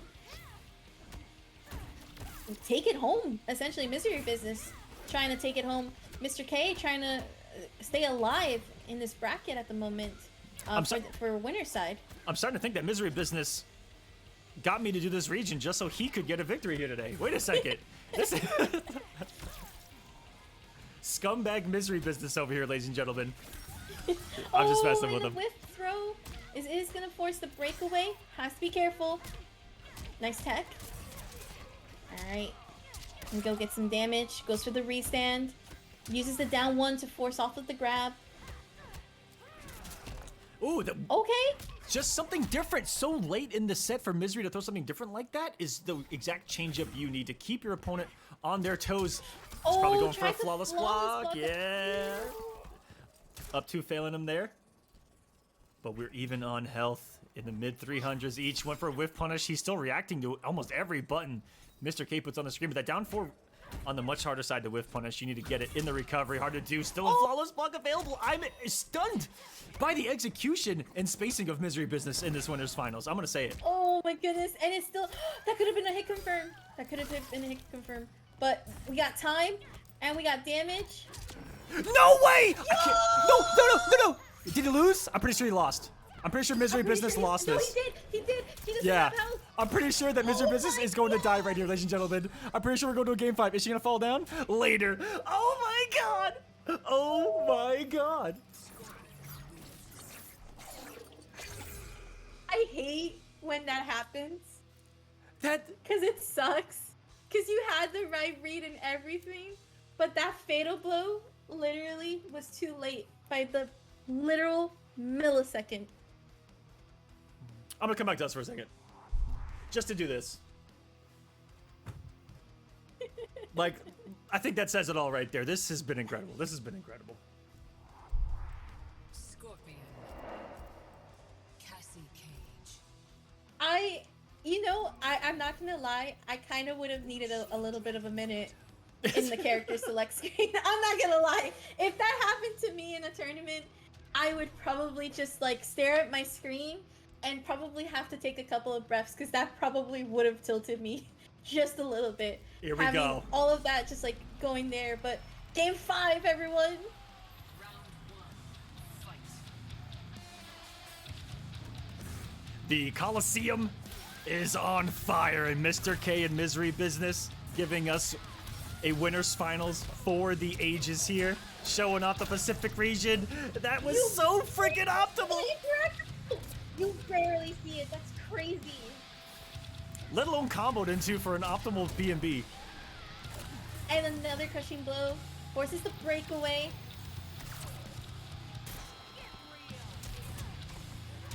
Catches the wake up options with the shoulder charge, and that's going to be a crushing blow off of that. Let's see if Misery Business can come back from this here. Like we mentioned before, Misery Business is gaming, so there is just no. What in the fuck? What? Okay, I will say this does scale pretty hard, unfortunately. He is out here gaming his ass off. There's no other way to put it. Holy crap. Mr. K still alive here though, has the fatal blow. Doesn't fall for the low and gets the flawless blood. Misery Business, you need to fucking chill, dude. Guys, can we get them a little more money for this performance here today? Wow. Oh my god, it jumped up to $275. Yes! Yo! Let's fucking go. No! This is hype. This is so hype right now. And here we go, Misery Business putting Mr. K in the corner. We got a plus up 2 right now. It's just pressure, staggers, goes for the throw. Beautiful tech right now from Misery Business. We got a throw here from Mr. K. Not sure if it is loaded. Tries to catch a wake up 3, instead gonna jump in, and this is gonna be damage too. That barely by a pixel. And there you go. This is literally final Here round. we Final go. game. Final round between these two titans of the Pacific region. Battling it out for our viewing pleasure here in the Kolosseum. Look at these guys feeling the moment right now, completely neutral, then both taking the risk, but even on health still. Who's going to be the one to draw first blood? Who's going to break first here in the defense that we're seeing? The slow, footsie-oriented pace right now, keeping it safe as Mr. K. No execution errors this time around in letting that teleport fly, working each other in to the ranges of their normals right now. Misery's walking to the corner though, if you're noticing. Perfect sweep. Okay, he blocked that. Wait. Cheat. That is an OS. That is a legit OS that people are now starting to discover. If you are reading the flawless block, you can block depending on your jump-ins frames. And there you go. We just saw it in action with Mr. K. No punish off of it, but here we go. There goes the damage. Is he cashing out? He's gonna make him bleed he's here, cashing Saki. out. And he got that fatal one. If you'd had the bar, that would have been it, maybe. That would have been it. That would have totally been it. He micros. That goes for the punish. Mr. K's right went away. Misery. He's had comebacks all tournament long, but they've been with fatal blow. The resources are running low. He's feeling the pressure. Mr. K has just gotten the damage that he's needed to in this final round. But what a pace these two have played at. We're already in a timeout situation. Someone's already at full health still. 4 seconds remain. And there's not enough damage in MK11 for Cassie to make this comeback. Mr. K has done it. And Mr. K from Japan is going to be going to grand finals with a victory in Game 5 in the flames of the Kolosseum. Welcome to the Pacific region, everyone. Wow. I am just so stunned and blown away by this set and this match. Like, wow, amazing. That was such a great set.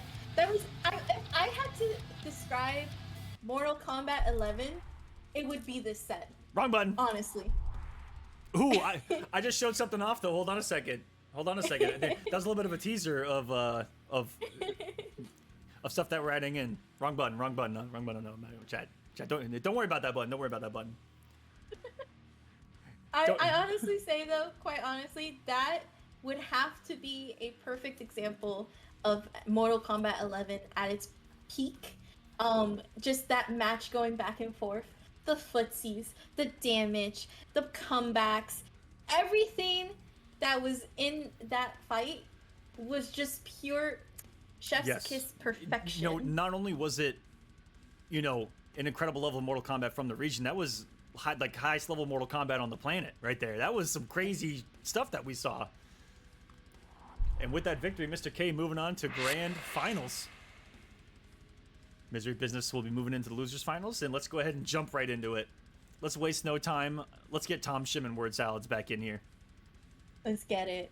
Oh my goodness. The sweatiness of these players. I love it. You love to see it. Again, everyone, you do not understand how amazing Mortal Kombat 11 is just across the globe. And you see it with all of these international players. This is the first time we actually get to see the Pacific region players play their hearts out on a stage. And we got to see it today. And we're getting it. And we just literally of an amazing match. And we're going to go into another amazing match too. Like, it is just nonstop.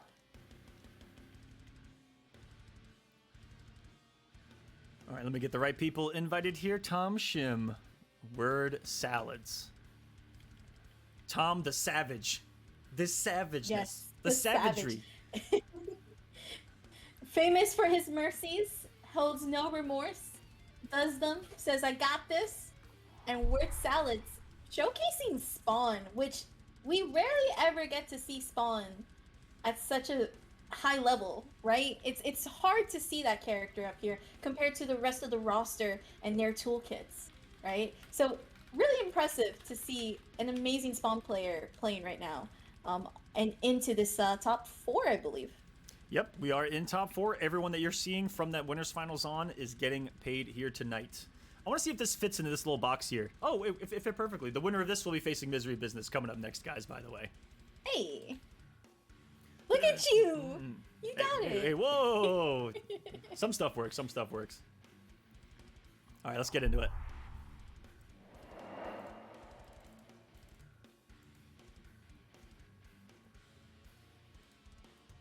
Amazing stuff right now. I'm really curious to see. I think we're going to probably see Tom start off with the Scarlet again, doing really good work with that character too. When you kind of like get down to seeing that character's toolkit, right? And Tom's just been doing a really good job between the Scarlet and the Cetrion. Again, really good stuff. Salads hasn't seen any change. I think the only time they actually changed in the bracket was actually off stream, where they did go as a Sub-Zero. Not too sure if I'm not too sure if it was an actual Sub-Zero or if it was just a like, hey, play Sub-Zero, kind of like a trick of the mind. There it is! I mean, Yo! there's Sub-Zero right there coming on cue. Tank garage bunker. That's wild. Okay. All right. Well, we're gonna see the Sub-Zero for reals now. What a choice for Scarlet in particular, too, to always give her something to think about. Can't trade any of those projectiles with Ice Ball. Slide's going to be a problem, you know, reacting to those bubbles. And then once he's in, it's 50-50 town population. We'll see Yes. how Tom can handle it here up close. -3 degrees Celsius. What is that? The freezing point for blood. Round That's a great scientific fact, Sub-Zero. I appreciate you. There's the blood boil damage. That's so much damage already right off the bat for Tom. And That one is- of the things that we kind of need to like notice about this game plan for this character is doing exactly that. I like to use parry right now. Okay, it's gonna get caught by that last hit. I just Go want- for some checks here. Oh, punish. Hello. Beautiful. Micro Ducky's got the conversion. No, he's trying to get really swaggy on us there in the corner with a slide up the Yep. pickup. But Word Salads was doing the craziest stuff I've ever seen with Spawn as well. So almost to be expected now from the Sub-Zero. The execution not there for him here It was early a on. little too low, fortunately. That is going to be a punish. And look at this, David. This is more than a rain combo for 2 bars of meter. Yep. All right, and this actually can be a one-hit confirm here for Word Salad. It's actually one overhead into hit confirm, but that is going to go to Tom with that grab. Round 2. Fight. Tom on the board with low tier AF Scarlet. Who would have thought right Yep. there? Beautifully done. Right? Making it work. No commitment. Word Salads, the Sub-Zeros looked a little more hesitant than I would have expected, given how he played with that spawn early on, Saki. You know, the combos haven't been there. Yeah. The lack of hit confirms, the overcommitment of ice ball on block, but yeah. I kind of see it more because of Scarlet's range. There's a little bit of a bigger risk when it compared to what Spawn's range had and playing a Sub-Zero. It's a matter of just kind of like getting in there. Okay, tries to go for the low, not gonna get anything from there. Nice call out with the down 2 to get the extra little damage from that breakaway. Ooh, just outside the range of the 3 and no commitment again. Oh my goodness. Oh. Oh. Okay. Okay. Thought the breakaway was gonna come. I think he just wanted more damage in the situation. Now he needs to just mix, and it needs to work. Yeah. That's a territory that we have reached. 50-50 time. And it was nothing. Oh. He gave him too much respect right there. I was gonna say, Tom, if you mercy a Sub-Zero, you truly are crazy. Like, there's just, like, legit, you are a madman for if you even try that. So I'm glad you thought stronger this time. You said no this time.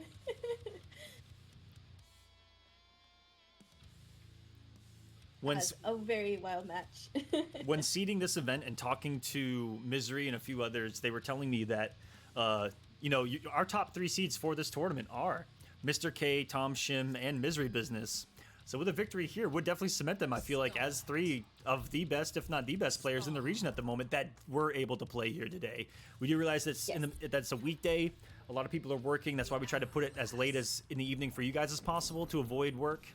But thank you to everyone who was able to sign up from this region. I'd like to see it grow. I definitely want to do more. And thank you to everyone who signed up for this. I hope it's been a blast. And we're not even done yet. We're not even done yet, and it's amazing so far. It's like you know how you already reached 100%, but you know that there's so much more. So there's like 1,000 left over that we're like ready to just like meet. And here we go. We're gonna see the switch over to Spawn. I actually agree more with this pick, to be honest. It's just been working well for Salads. Also has a tool that can stop some of the zoning that Scarlet's using at the moment. Tries to go for a jump in.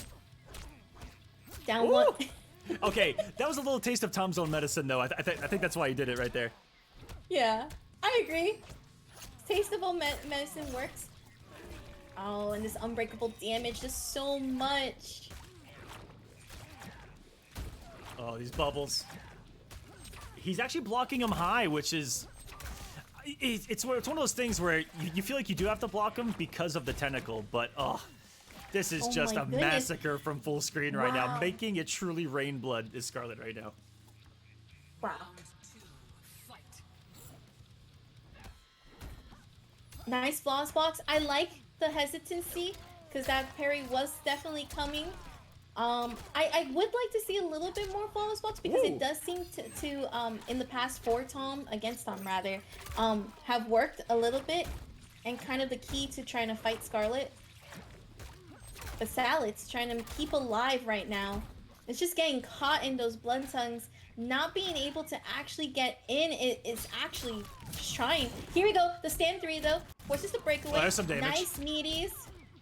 Woo! Oh, and here we go into the interactable. Look at that damage and already evening out the health lead. And here we go. More damage. No meter to actually extend it. Flawless block there. The double down one, and he still swung. Tom has no fear in the face of danger. None. And then he's tried the same exact thing. Wow. Okay. I can't believe that he did it again. Forward 3-4 or forward 4-3 nothing. Fatal blow. If it would have worked twice, I would have shut the stream down. Oh, he has the soul flare activated. It's just a matter of getting in. And definitely take a little bit of note here from how Word Salads is approaching Scarlet too. He's not afraid to eat a little bit of chip damage to close the gap. Just block a bubble, move forward a little bit. He's not taking too many risks. That's a big confirm. Oh, and the pushing blow too. Oh, here we go. Here's another one. And then down 2. I forgot how that ended. 416. Oh. Oh, and again. Ooh, it was there, but the follow-up is going to give Tom life, and now anything in the Fatal Blow can kill for him. Don't do it again. Please don't do it Don't again. do it. Don't please. That's GG's. Oh no. Yes, that's GG's. Oh my god. Wow. Finish him. Whew, I got scared the moment that Tom got that fatal blow, and sure enough, Me too. Me too. It's there, right? And what's crazy is if you try to flawless block any of those strings, that fatal blow would have worked too. mm-hmm.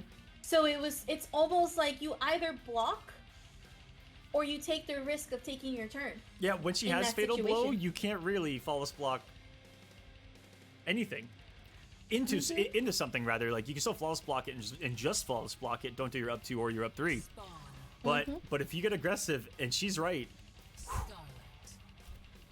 you've truly been outread if that happens. Yeah, essentially, and it's just the way Scarlet's gaps work.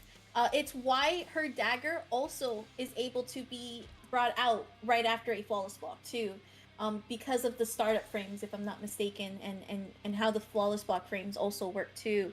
So, you know, a really great call out from Tom. I really like that he didn't try to go for the crazy risks. And I think it's because he knows this is, you know, this is for the big money, right? So everything counts, as far as like trying to get to the highest placing. All right, and here we go. Blood Tongue trying to prevent Word Salads from getting in. No hit confirm off of that. Does try to stagger the forward 4. Ooh! Oh, and the parry! Look at this damage too, and she's back to full health. Just some bacon bits on top of that salad. Yep.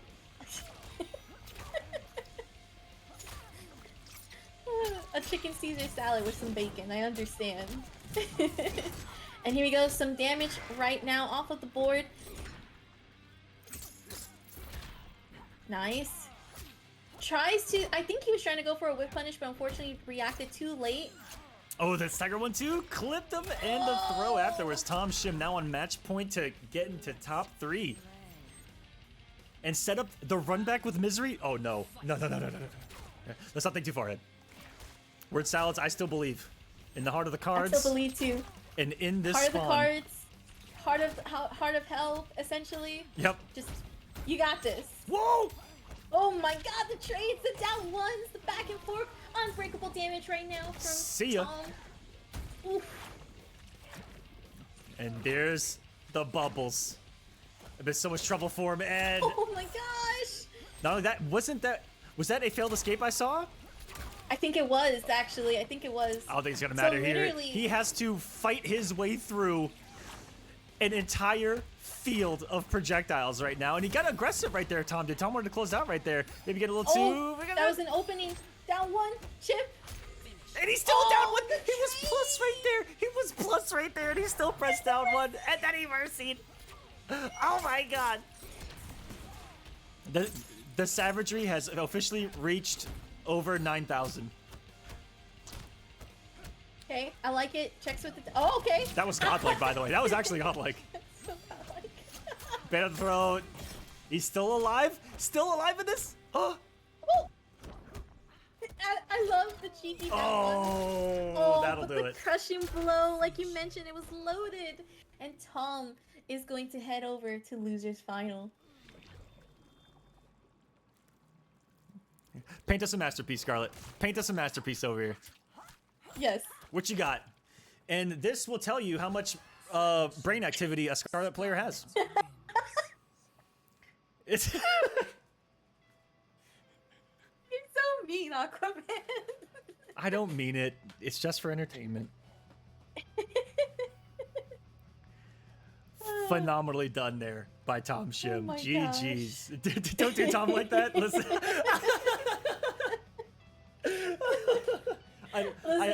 Listen. That's, you know, I have a better one. That one, that masterpiece there is the artwork of all the buffs Scarlet needs. Yeah, 0. Exactly. It matches her head. Her painting set, anyway, I should say. That was an amazing performance from Tom. Wow, what an incredible. absolutely loving the fact that the Scarlets are being shown tonight. Right? Yes, and it's one of the cool things about customs. That when customs came out, it did give some sort of value to some of the characters that we had been talking about for I want to say like the 2-year lifespan of the game at this time, where literally Scarlet was always being requested, hey, fix Scarlet, add something to her, give her something that can work. And here you go, customs gave it to her, give the mix and match option. Great help. She has We were a talking lot about of it earlier. moves. She has a lot of moves that like have great uses, and so someone like Scarlet has so many viable moves that you can just pick and choose what works for you as a player, not necessarily for her as a character, right? And she's Yep. one of those that has, because there's not many characters post Ultimate that have that kind of freedom to be able to go, oh, I can have a parry, I can have an unbreakawayable damage dumper, I can have an armor break launcher, I can have better zoning, I can have damage over time, I can have more healing. Like, what the heck?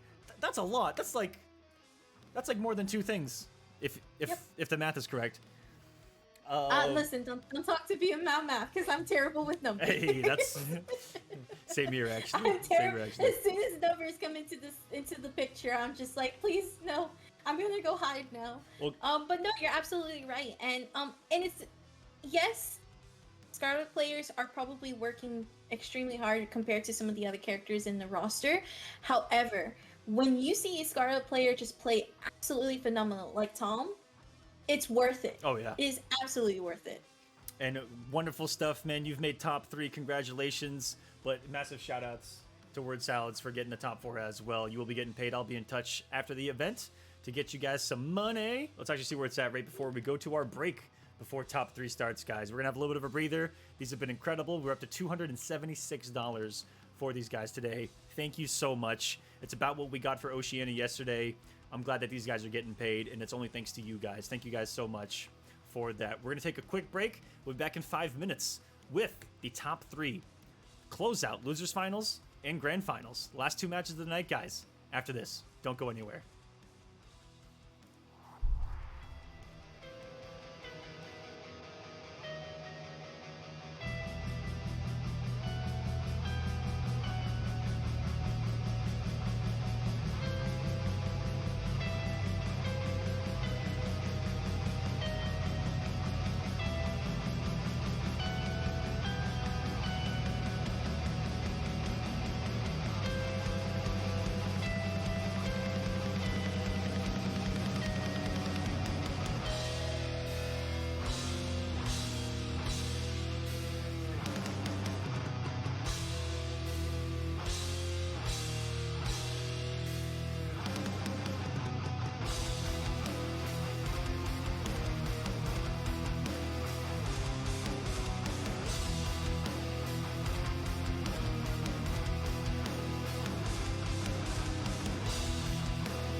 Studios is presented by Hitbox.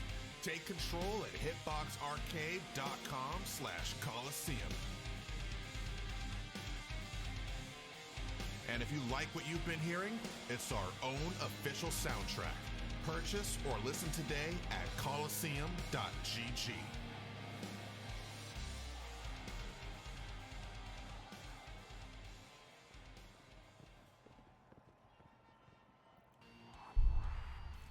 Welcome back, everyone, to the Kolosseum Global here, presented by Hitbox. I hope you guys enjoyed that little bit of a break. I love that little bumper that we have coming back. I wanted to just leave it on the Kolosseum glide through for a moment as we came back in, let you guys enjoy that beautiful experience. And thank you to QR Gaming in the chat for putting that together, this entire broadcast together, to literally, Saki, put us inside the Kolosseum in-game.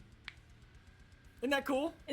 It's so cool. I'm actually like, hey, that's so awesome. Yeah, we tried to bring it to life. Yeah, we tried to bring the Kolosseum to life here, everyone.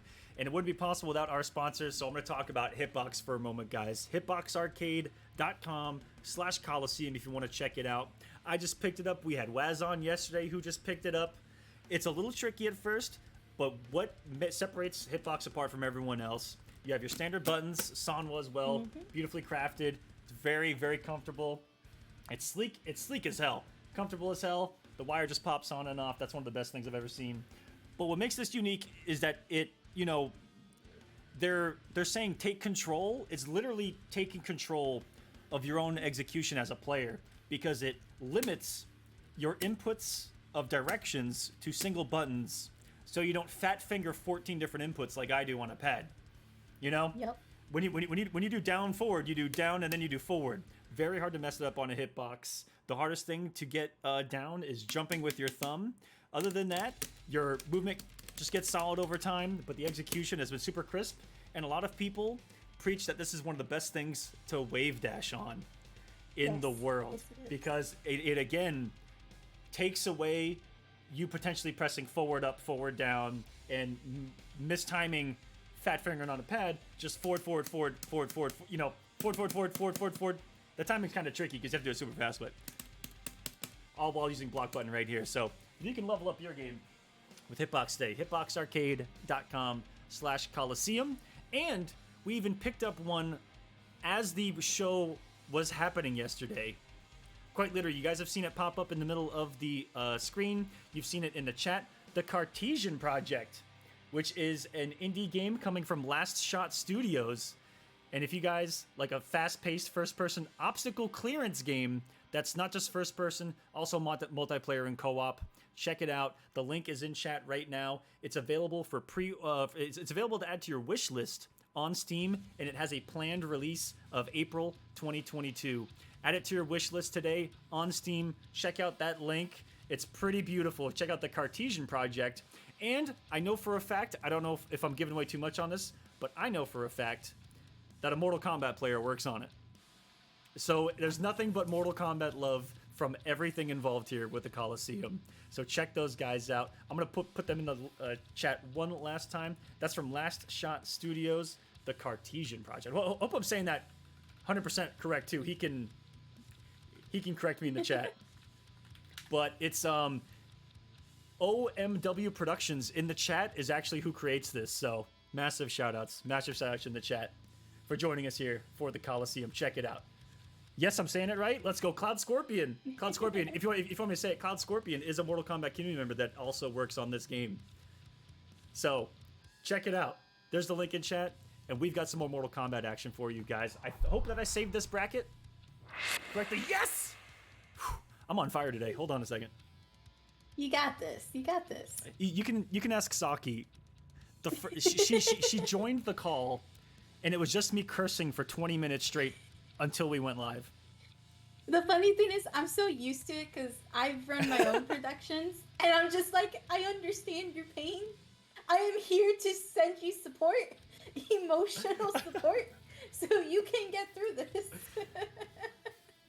All I'm gonna say is I'm celebrating after this because everything's working. It's beautiful. Thank you so much to QR Gaming in chat as well. This is the guy that single-handedly, and I truly mean single-handedly, makes these productions look as good as they are.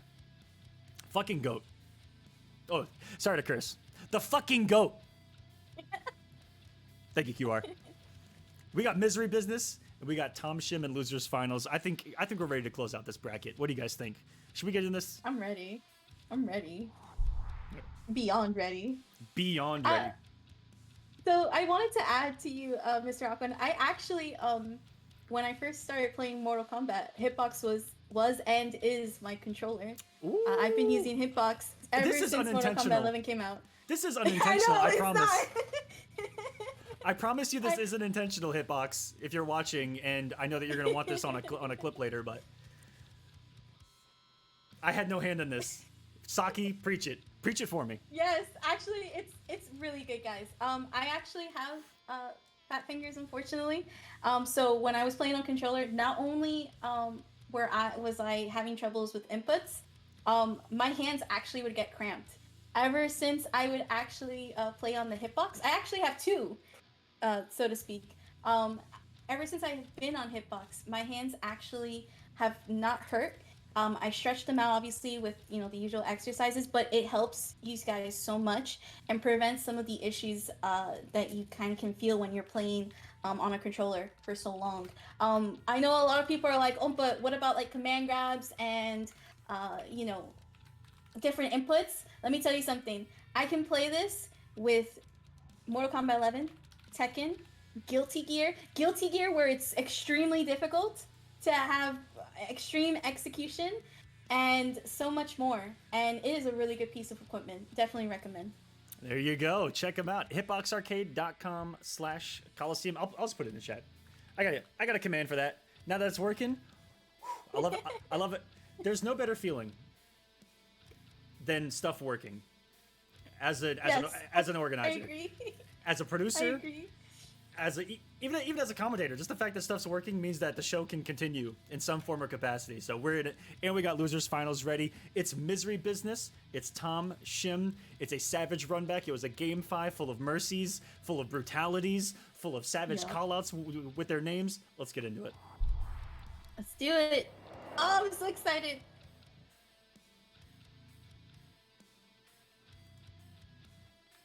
So I think, if I'm not mistaken, when we were watching earlier in the tournament with Tom Shin versus Misery Business, Tom Shin started off with Scarlet, switched over to Cetrion. Misery Business came back, and then Tom Shin converted back to Scarlet. Now, I'm curious if Tom Shin's just going to start off with Cetrion right off the bat. We have seen his Cetrion do extremely well, especially against SARS. But we've also seen mostly his Scarlet really make a name for him in this bracket tonight. So I personally would want to say, though, maybe keeping it with Cetrion starting off instead of the Scarlet would work. Ooh, and there you go. Yep. It's exactly that. Yep. It was really odd when they first fought, right, for in the game 5 to go back to Scarlet. That really wasn't working out of the gate, and so just keep it with Mama Cetrion here, and hope that Misery doesn't get the download, because that's what I feel like happened both in almost every instance, that when Tom got something going, Misery just ended up getting a download on whether it be the patterns of zoning or the patterns of movement. And on top of that, stupid execution of flawless blocks, reads, and whiff punishes. Misery's had the entire package here tonight, but Tom is on a vengeance path, and I don't. Oh my god! Are we gonna see the mercies? That's what I want to know. Well, we'll find out. We'll see, definitely, for sure. All right, starting off the game plan pretty strong at the moment. Oh my god, the down 2 off of the throw. That's actually the second throw he got punished for and got read like a book from Misery Business. Does not have a health lead at the moment. It's gonna have to try to somehow diminish that, and that's one of the things between Cetrion and Cassie, right, is that they don't really have too much damage. So again, another instance of hitting first counts the most, and we do gotta block a throw here from Tom Shin. That's gonna be putting Misery Business well within Fatal Blow territory. Goes for the down 4 into Rockwall. This is chip out territory. Beautiful Hell's Fire to stop the jumping. What control in that first round by Tom, but the second tail of it, that's when we started to get a little bit of a rhythm going here. Those Hell's Wraths have been a problem for Misery. He's made the adjustments before. Let's see if he can do it again. Tom's probably had this on his mind since that match happened. Although, wow, did you see the like little bit of a delay there and then into the forward two? It's like he was reading Misery Business, was getting ready to press a button. nice restand into the throw. Unhand me, says Cetrion here from Tom. He just wants to avoid that corner right now, and that down one, although very aggressive, did exactly that, and you hate to see it. Alex, things you hate to see for 800, please.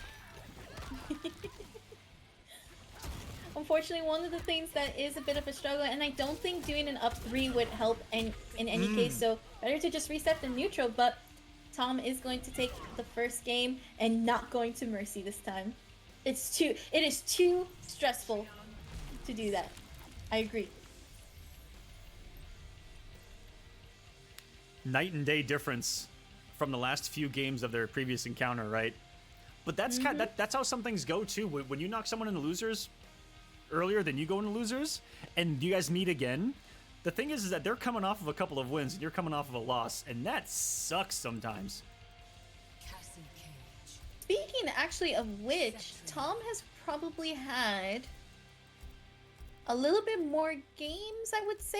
If not, this would probably put him with more games than Misery Business. So even though in this particular bracket, both of them have been fighting around the same amount of matches within that bracket, it's like you said, when you get knocked into losers, there's sort of like a wake-up call for you, trying to get to that grand finals, because you're like, all right, losers run, last chance, final breath, what's it gonna be? We're gonna stop it here, or are we gonna keep it going? And that's something that we kind of have to take into account when it comes to the mentality of these players. Starting off with a gorgeous whiff punish there was Misery. On the throw, another flawless block works for him too. I mean, this is the Misery that we know. I'm so glad. I'm so glad that was showcased. You can do a flawless block off of the forward too. You just have to time it right, and you have to know if your character can do it. And we just saw it right now. Misery Business can do it. So it's just a matter of making sure Tom does not get away with it. But here we go. Forward two into Tornado for the restand pressure. Nice flawless block to avoid the frame trap. Ooh. Ooh. That was a scary commitment there by Misery. Goes underneath again. Oh! All of those frighten me every time one hits the screen. Those frightened me too. But he's looking for. Oh! Not enough. But it's gonna be an awful lot. I mean, kneecapping's coming into play. Is this close to chip territory? Yo. 150-50, and it's gonna be Yo. the beating. Misery just.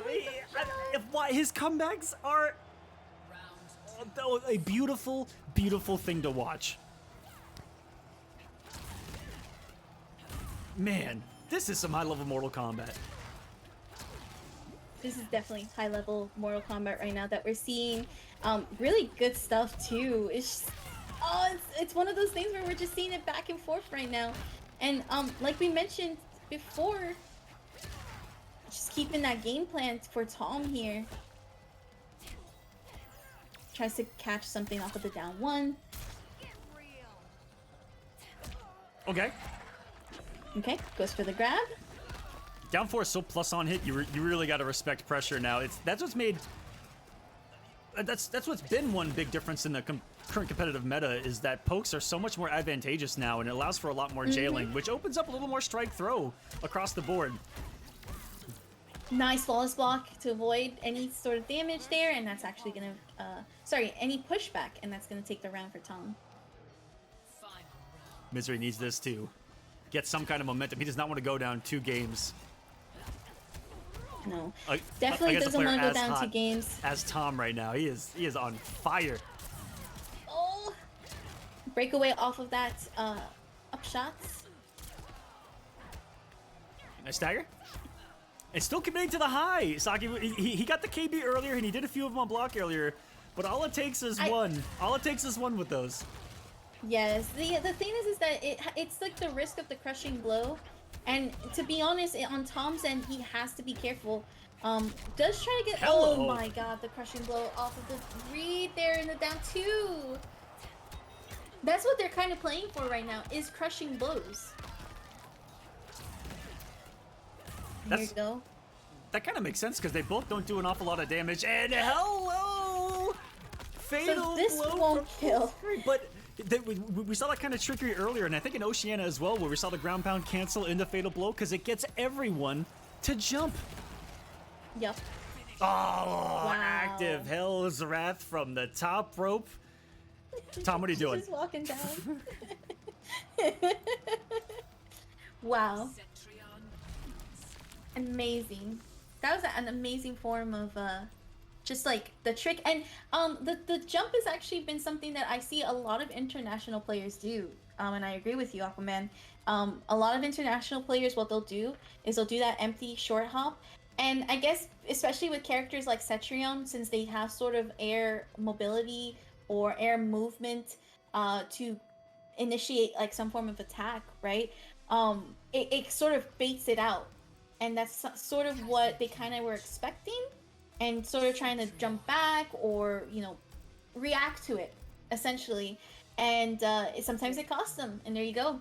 That fatal blow costed.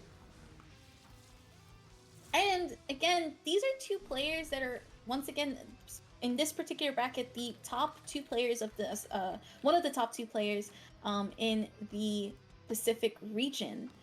So we're seeing like a high level of just going back and forth that's very apparent here between Tom and Misery. And there's a lot of mind games, a lot of like downloading that's happening between these two players. Woo! And there we go with the shoulder charge. This was a matchup that we saw a lot. Oh Oh my god. It reached all the way there, Aquaman. It reached all the way. Oh my No. goodness. But Misery Business is not letting it phase them, as the damage that just came out of there, helping secure a better life lead. Goes for Rockwall, tries to false block the stand one. I'm still shook that her normals acted as a tornado just like her special move and sucked her in like that. I agree with you. Tries to do, I think, the stand 4, and unfortunately is actually going to duck that and whiff. I feel like Misery is just doing a lot of these full strings committed on blocked for the conditioning. Like, on what a flawless block! Wow. Sensational! I am That was gorgeous. speechless, and even out of the sky, I'm speechless. Misery Business is the best Cassie I've ever seen. I'm gonna say it. This is ridiculous. I agree. I do agree. I also want to point out, actually brought Tom closer, and thankfully the taunt didn't like reset the full screen or anything like that. So Misery Business already starting off with a good advantage at being at this neutral. Gonna get grabbed here right now from Tom. Okay, a little bit of a trade here. Nice short hop off of the ground pound. No meter right now from Tom, just barely getting their defensive bar. This is gonna have to hold though. Goes for the restand. Nice use of the kick. And Tom was like that in their first encounter too. He was very jump happy in the hit advantage of the nut kick. I almost said nut punch, but I think I would have been wrong. Here in MK11, the down two. Oh my god. Still committing that string on block. I wonder if he's finally going to stagger it into throw now that the health is really low. Well, the thing is that Tom is not punishing it nor trying to duck it. Goes for the punish off with the fatal blow with the low gunshot. Yeah, you're right. If it ain't broke, don't fix it. The tray. Did There he you go. Did he short hop the first Yep. one and get it out in time for the tray to the? Stop it. Absolutely stop it. So godlike.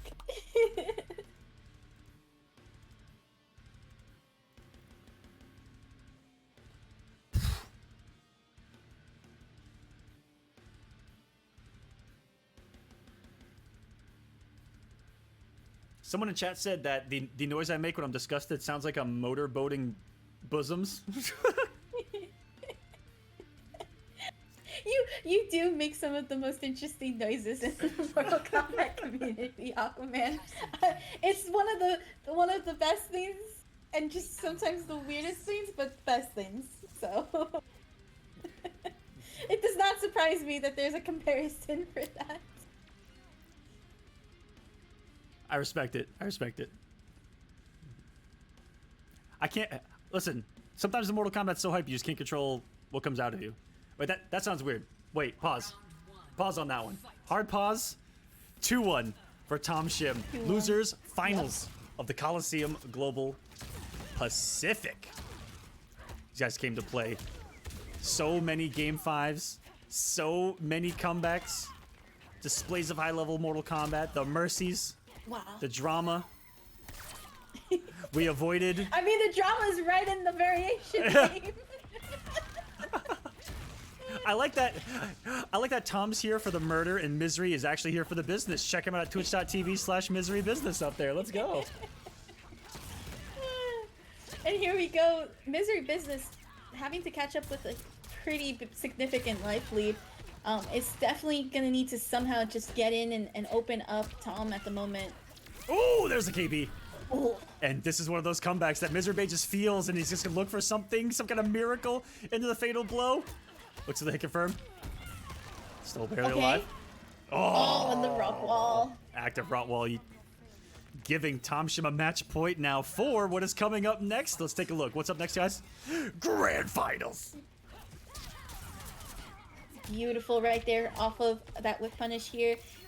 Misery Business gonna make sure that Tom stays in the corner. We haven't really seen Tom use teleport as much, and I think it's just because as Cetrion, if you're doing your game plan for the most part, there's you can always just come out from that corner slowly but surely, right?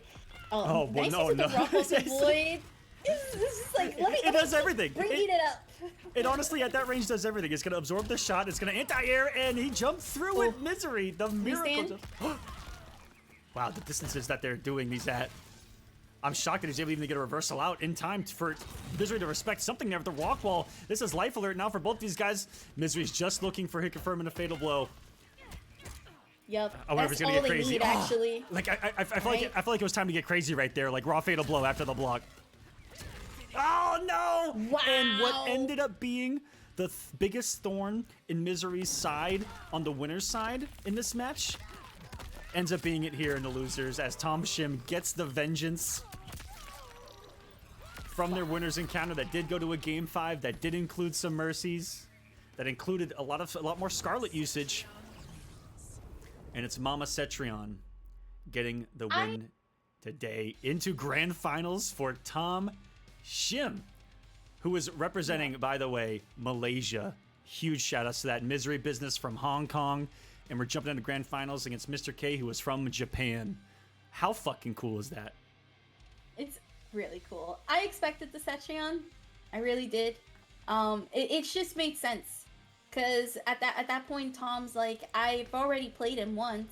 So let me just switch to something that was actually putting the pressure. And I think that's the good thing about making sometimes that losers run and you kind of meet that same person that kicked you out of losers is you have a chance to actually analyze what you did in those moments. What character worked out for you if you switched any characters. So, you know, that's that last game where it led to Tom into losers. Helped him realize, hey, maybe not Scarlet this time. Let me just go stick with the Cetrion. Hopefully it works. And here you go. We now have Mr. K versus Tom. It almost goes back to what if he had just stuck with Cetrion in that game 5 in the winner's side match, right? They kind of got that answer because the Cetrion looked incredibly solid the second time around.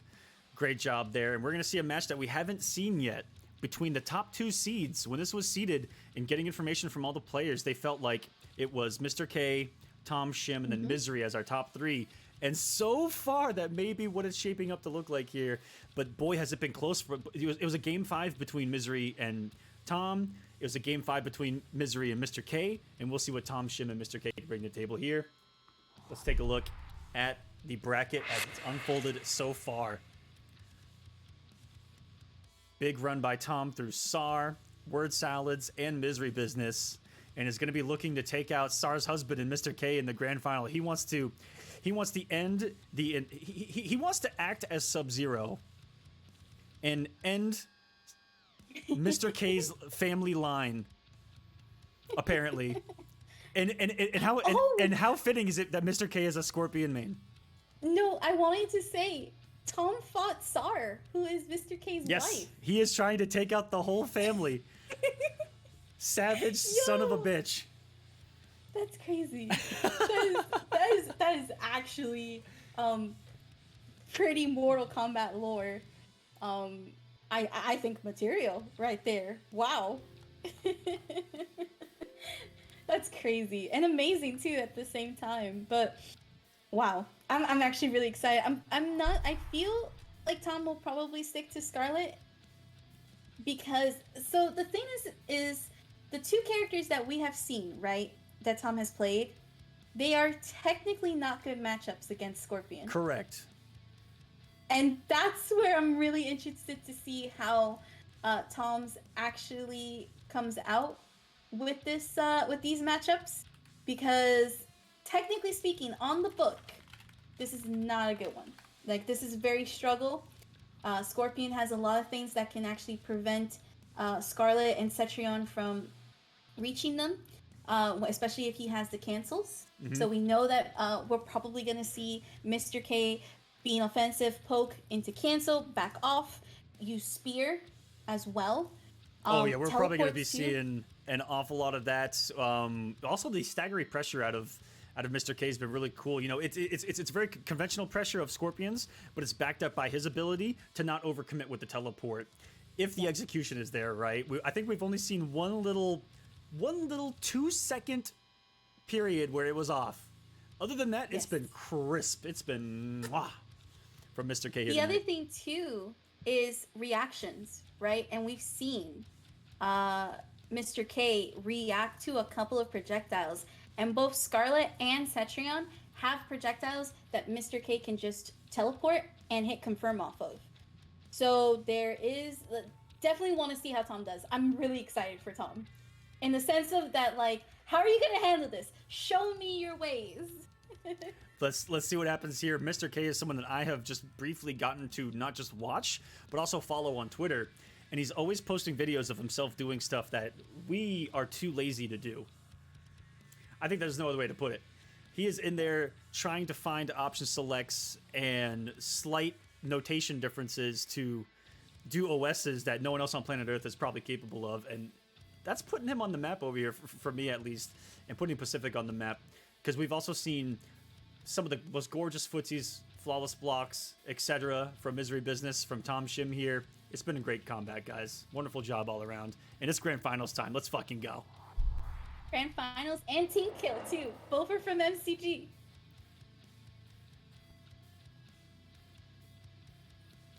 That's crazy.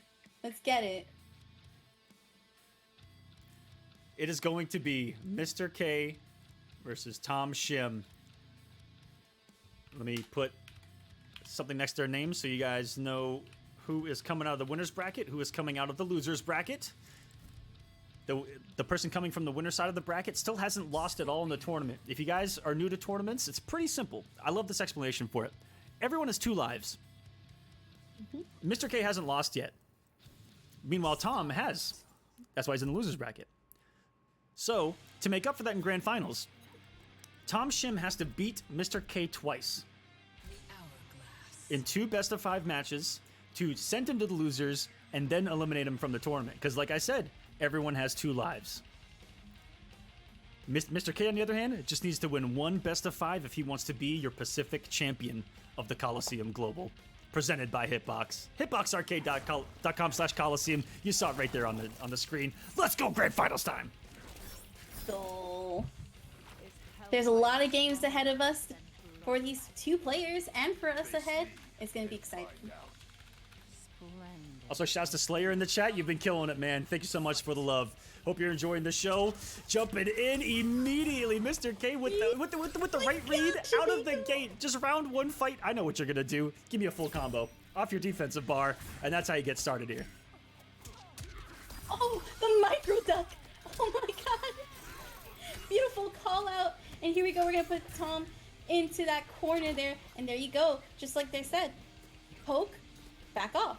Poke, back off.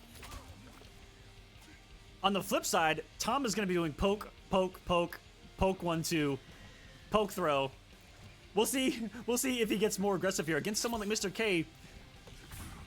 If he feels like he can play disrespectful, I think it's going to be on Mr. K. Really, what a pickup there. Good. Oh, Okay, tried to whiff punish, was a little bit late. A lot of the time, some people forget about that second hit, but that is a perfect punish off of the teleport, off of the forward 2, my apologies. And there you go. Yeah, I would have been a little...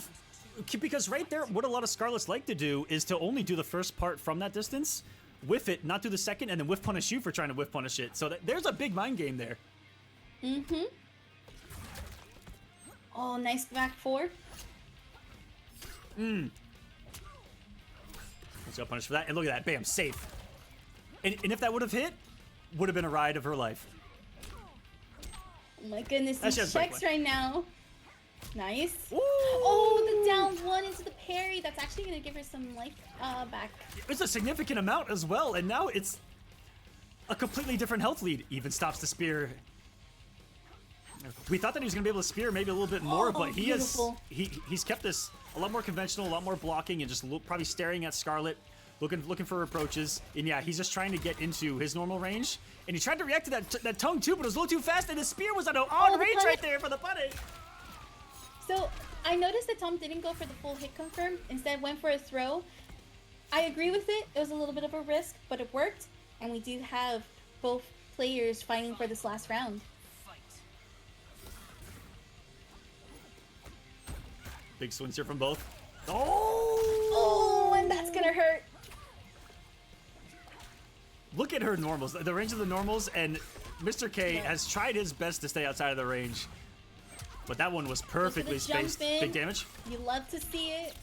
Sending her back to the corner here. It's gonna be some 2-1 pressure, some 4-3 pressure. Tries to back 3, and because it whiffed, he didn't get his teleport. The string had to come out. Interesting. Beautiful here right now, and this is actually a lot of damage for Mr. K to be able to just do the down 4 check. Oh no! Oh my god, Mr. K! No, he's. I think no. He's sending a message. I feel like Mr. K is sending a message. This is, well, honestly, can we be surprised, Saki, given that Tom did this to his wife earlier? That was definitely for the missus, like Lady L was talking about in the chat. That was definitely for the missus. Holy crap. It was very much for size. And then Tom Shim in chat says, "Punish me more, senpai."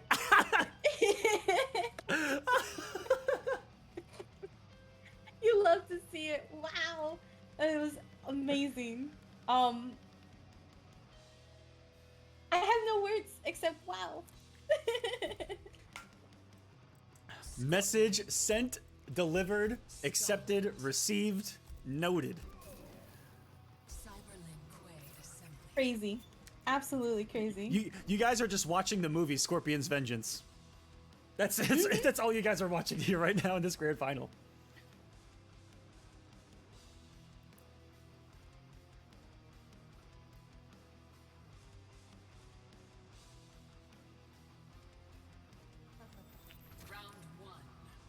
For the Shirai Ryu, Mr. K up 1-0, needs 2 games to win this entire tournament, ladies and gentlemen, and get a piece of the prize pool that we'll see is at $281.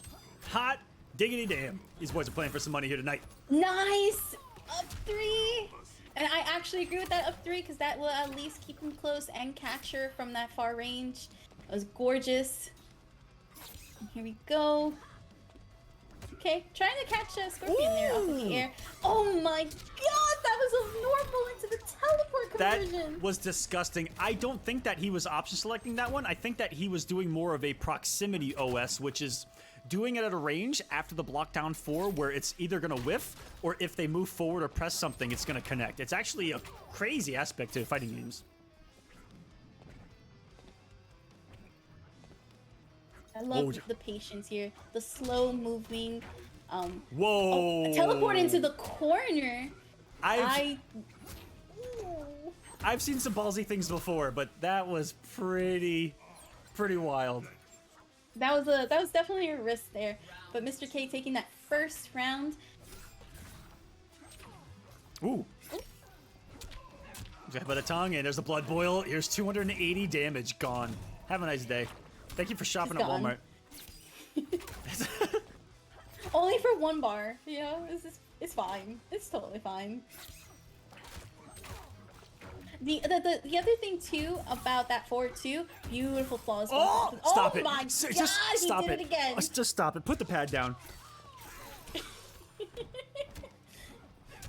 The level of skill, Saki, has to be one of the things we take away from this thing. Pacific, you guys have been incredible.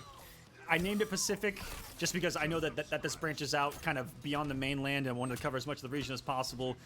But you guys have friggin' crushed it all tournament long, and we're glad to see you guys playing some MK11. And I hope that a lot of people learned who you guys are today.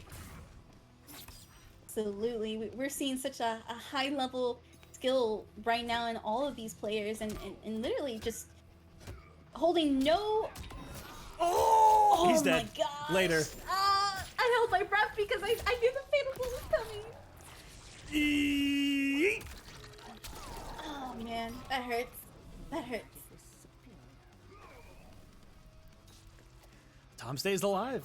He came off a very big resource to do so.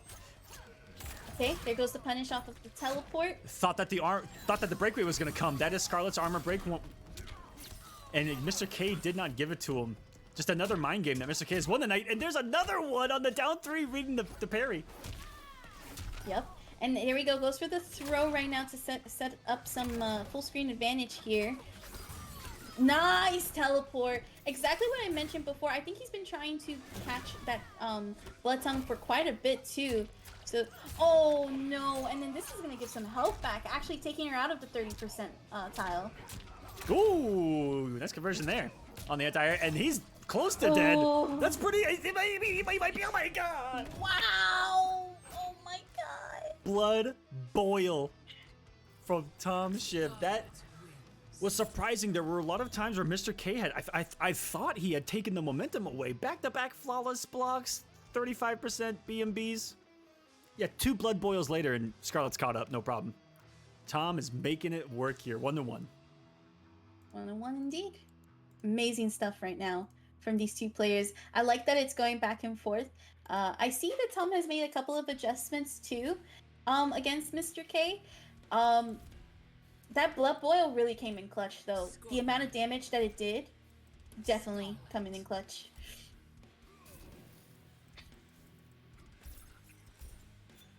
And I like how he's handling the matchup too, which is something that I think a lot of Scarlet players, if you're watching right now and you're struggling with this matchup, definitely take note how Tom is playing against Scorpion. There's a lot of defense happening, but in addition to that defense, you see sort of like the usage of her normals, and still not afraid to use Blood Tongue, right?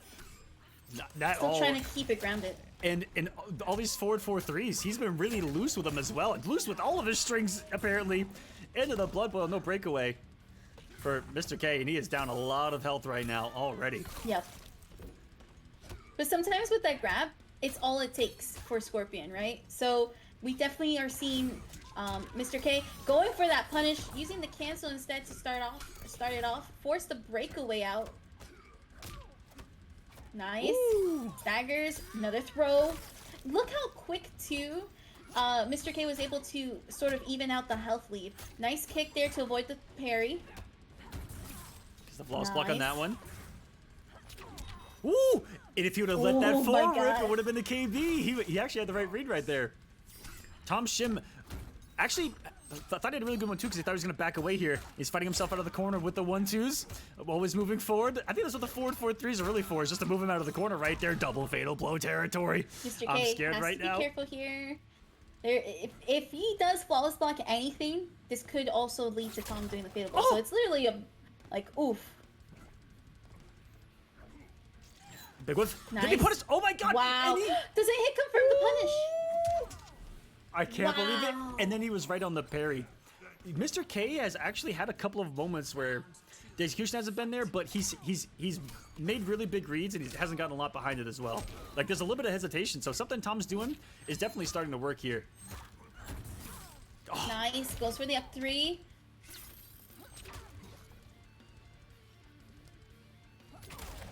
Literally trying to back up. I think Mr. K is just trying to jump those blood tongues and get a bit of a hard read so that he can teleport upon reaction. Does not get a full conversion, but enough to carry Mr. K into the corner. Oh my goodness.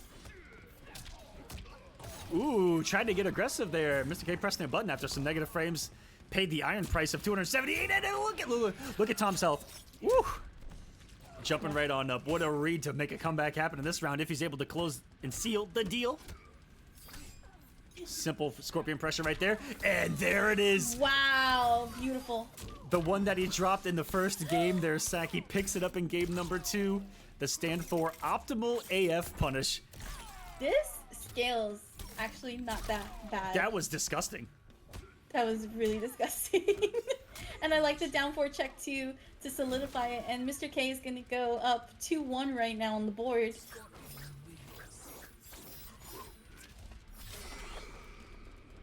Wow. This is intense. It's This is intense. Tom has definitely come to play. He's making it known that this is not going to be a free victory here tonight for Mr. K. That easily could have gone either way. At the second round, it looked like Tom had made some wonderful adjustments. Mr. K, one thing I was talking about, like he had a lot of moments to do something and or made like a really big read, and it ended up paying off because he was too pre-committed to option selecting or too pre-committed to try to be safe, right?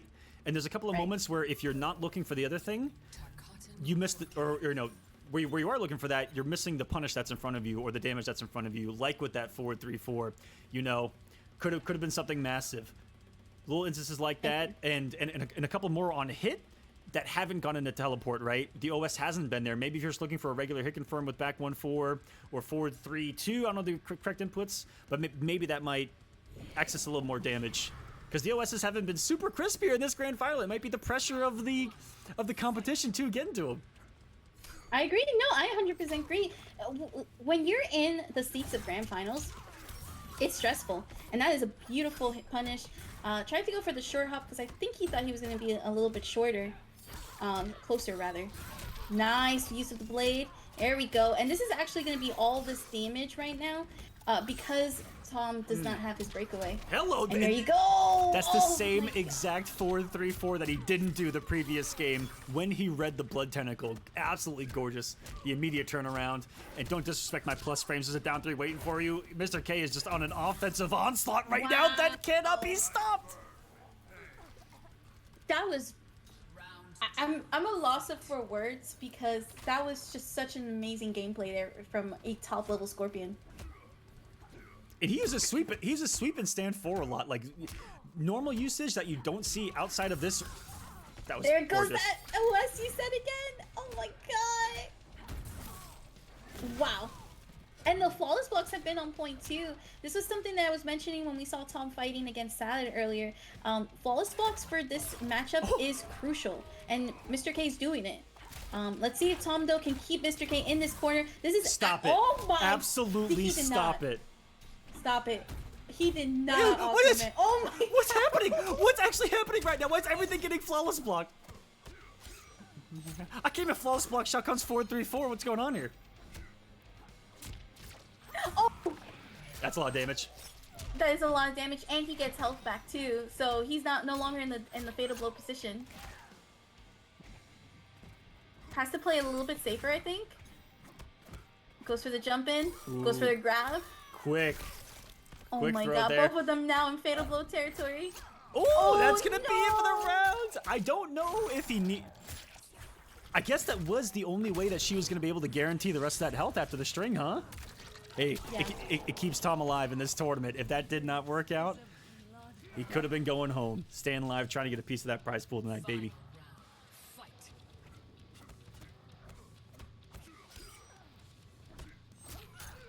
Oh my goodness, and here we go, using the armor break, probably trying to catch off any breakaways there.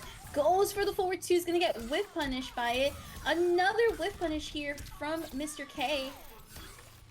Goes for the side switch, trying to carry it to the court. Here we go, into the interactable. That is a pure mix-up. Another grab. 150 healths. Getting closer and closer. Saki anti with the spear. It's not gonna be. No, he went for the brutal. He went for the brutal of all of the things to drop here for the victory. And oh no, He could have gone to blood boil instead of flawless blocks, and he's still ridiculous. Even in the heart of the battle, after a crucial drop, is he mercying? Bring him back to life. This tournament's not over yet. He wants maximum. And the down 4 stand 4 works again. Not gonna matter here. Wow. Mr. K from Japan is your Kolosseum Global Pacific Champion. Wow. GG's to both players. That was an amazing performance. Fatality. Scorpion wins. Wow. Amazing stuff. Congratulations to Mr. K. Your champion here tonight, ladies and gentlemen. Let's get a round of applause. That was awesome. Such a good match. Such a good match. Set up Mr. K versus Averk. Honestly, I'm down. How much? I'll fly him out. Right? The 2 best Scorpions in this game going head to head. That'd be awesome too. That was an amazing grand finals. Amazing matches all across the board too. Wow.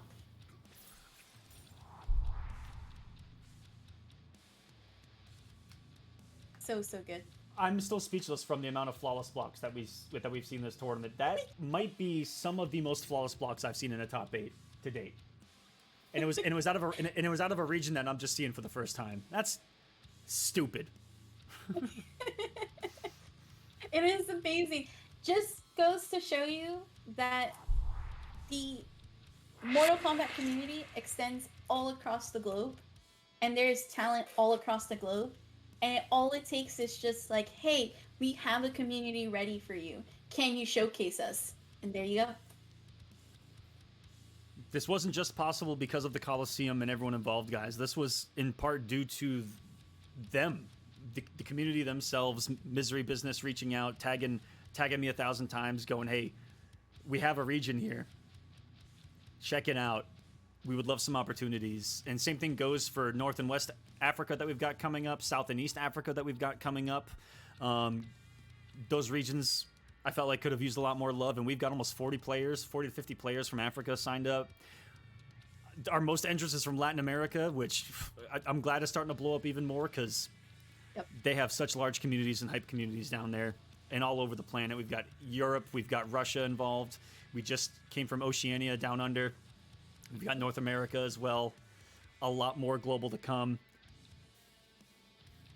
And this has been incredible, guys. Mr. K, congratulations. Tom Shim second, Misery Business third, and Word Salads rounding out your top 4. Sar and Slash out at 5th. Sar, that game 5 with Tom may have been one of the matches of the night. That was incredible. It's my favorite too.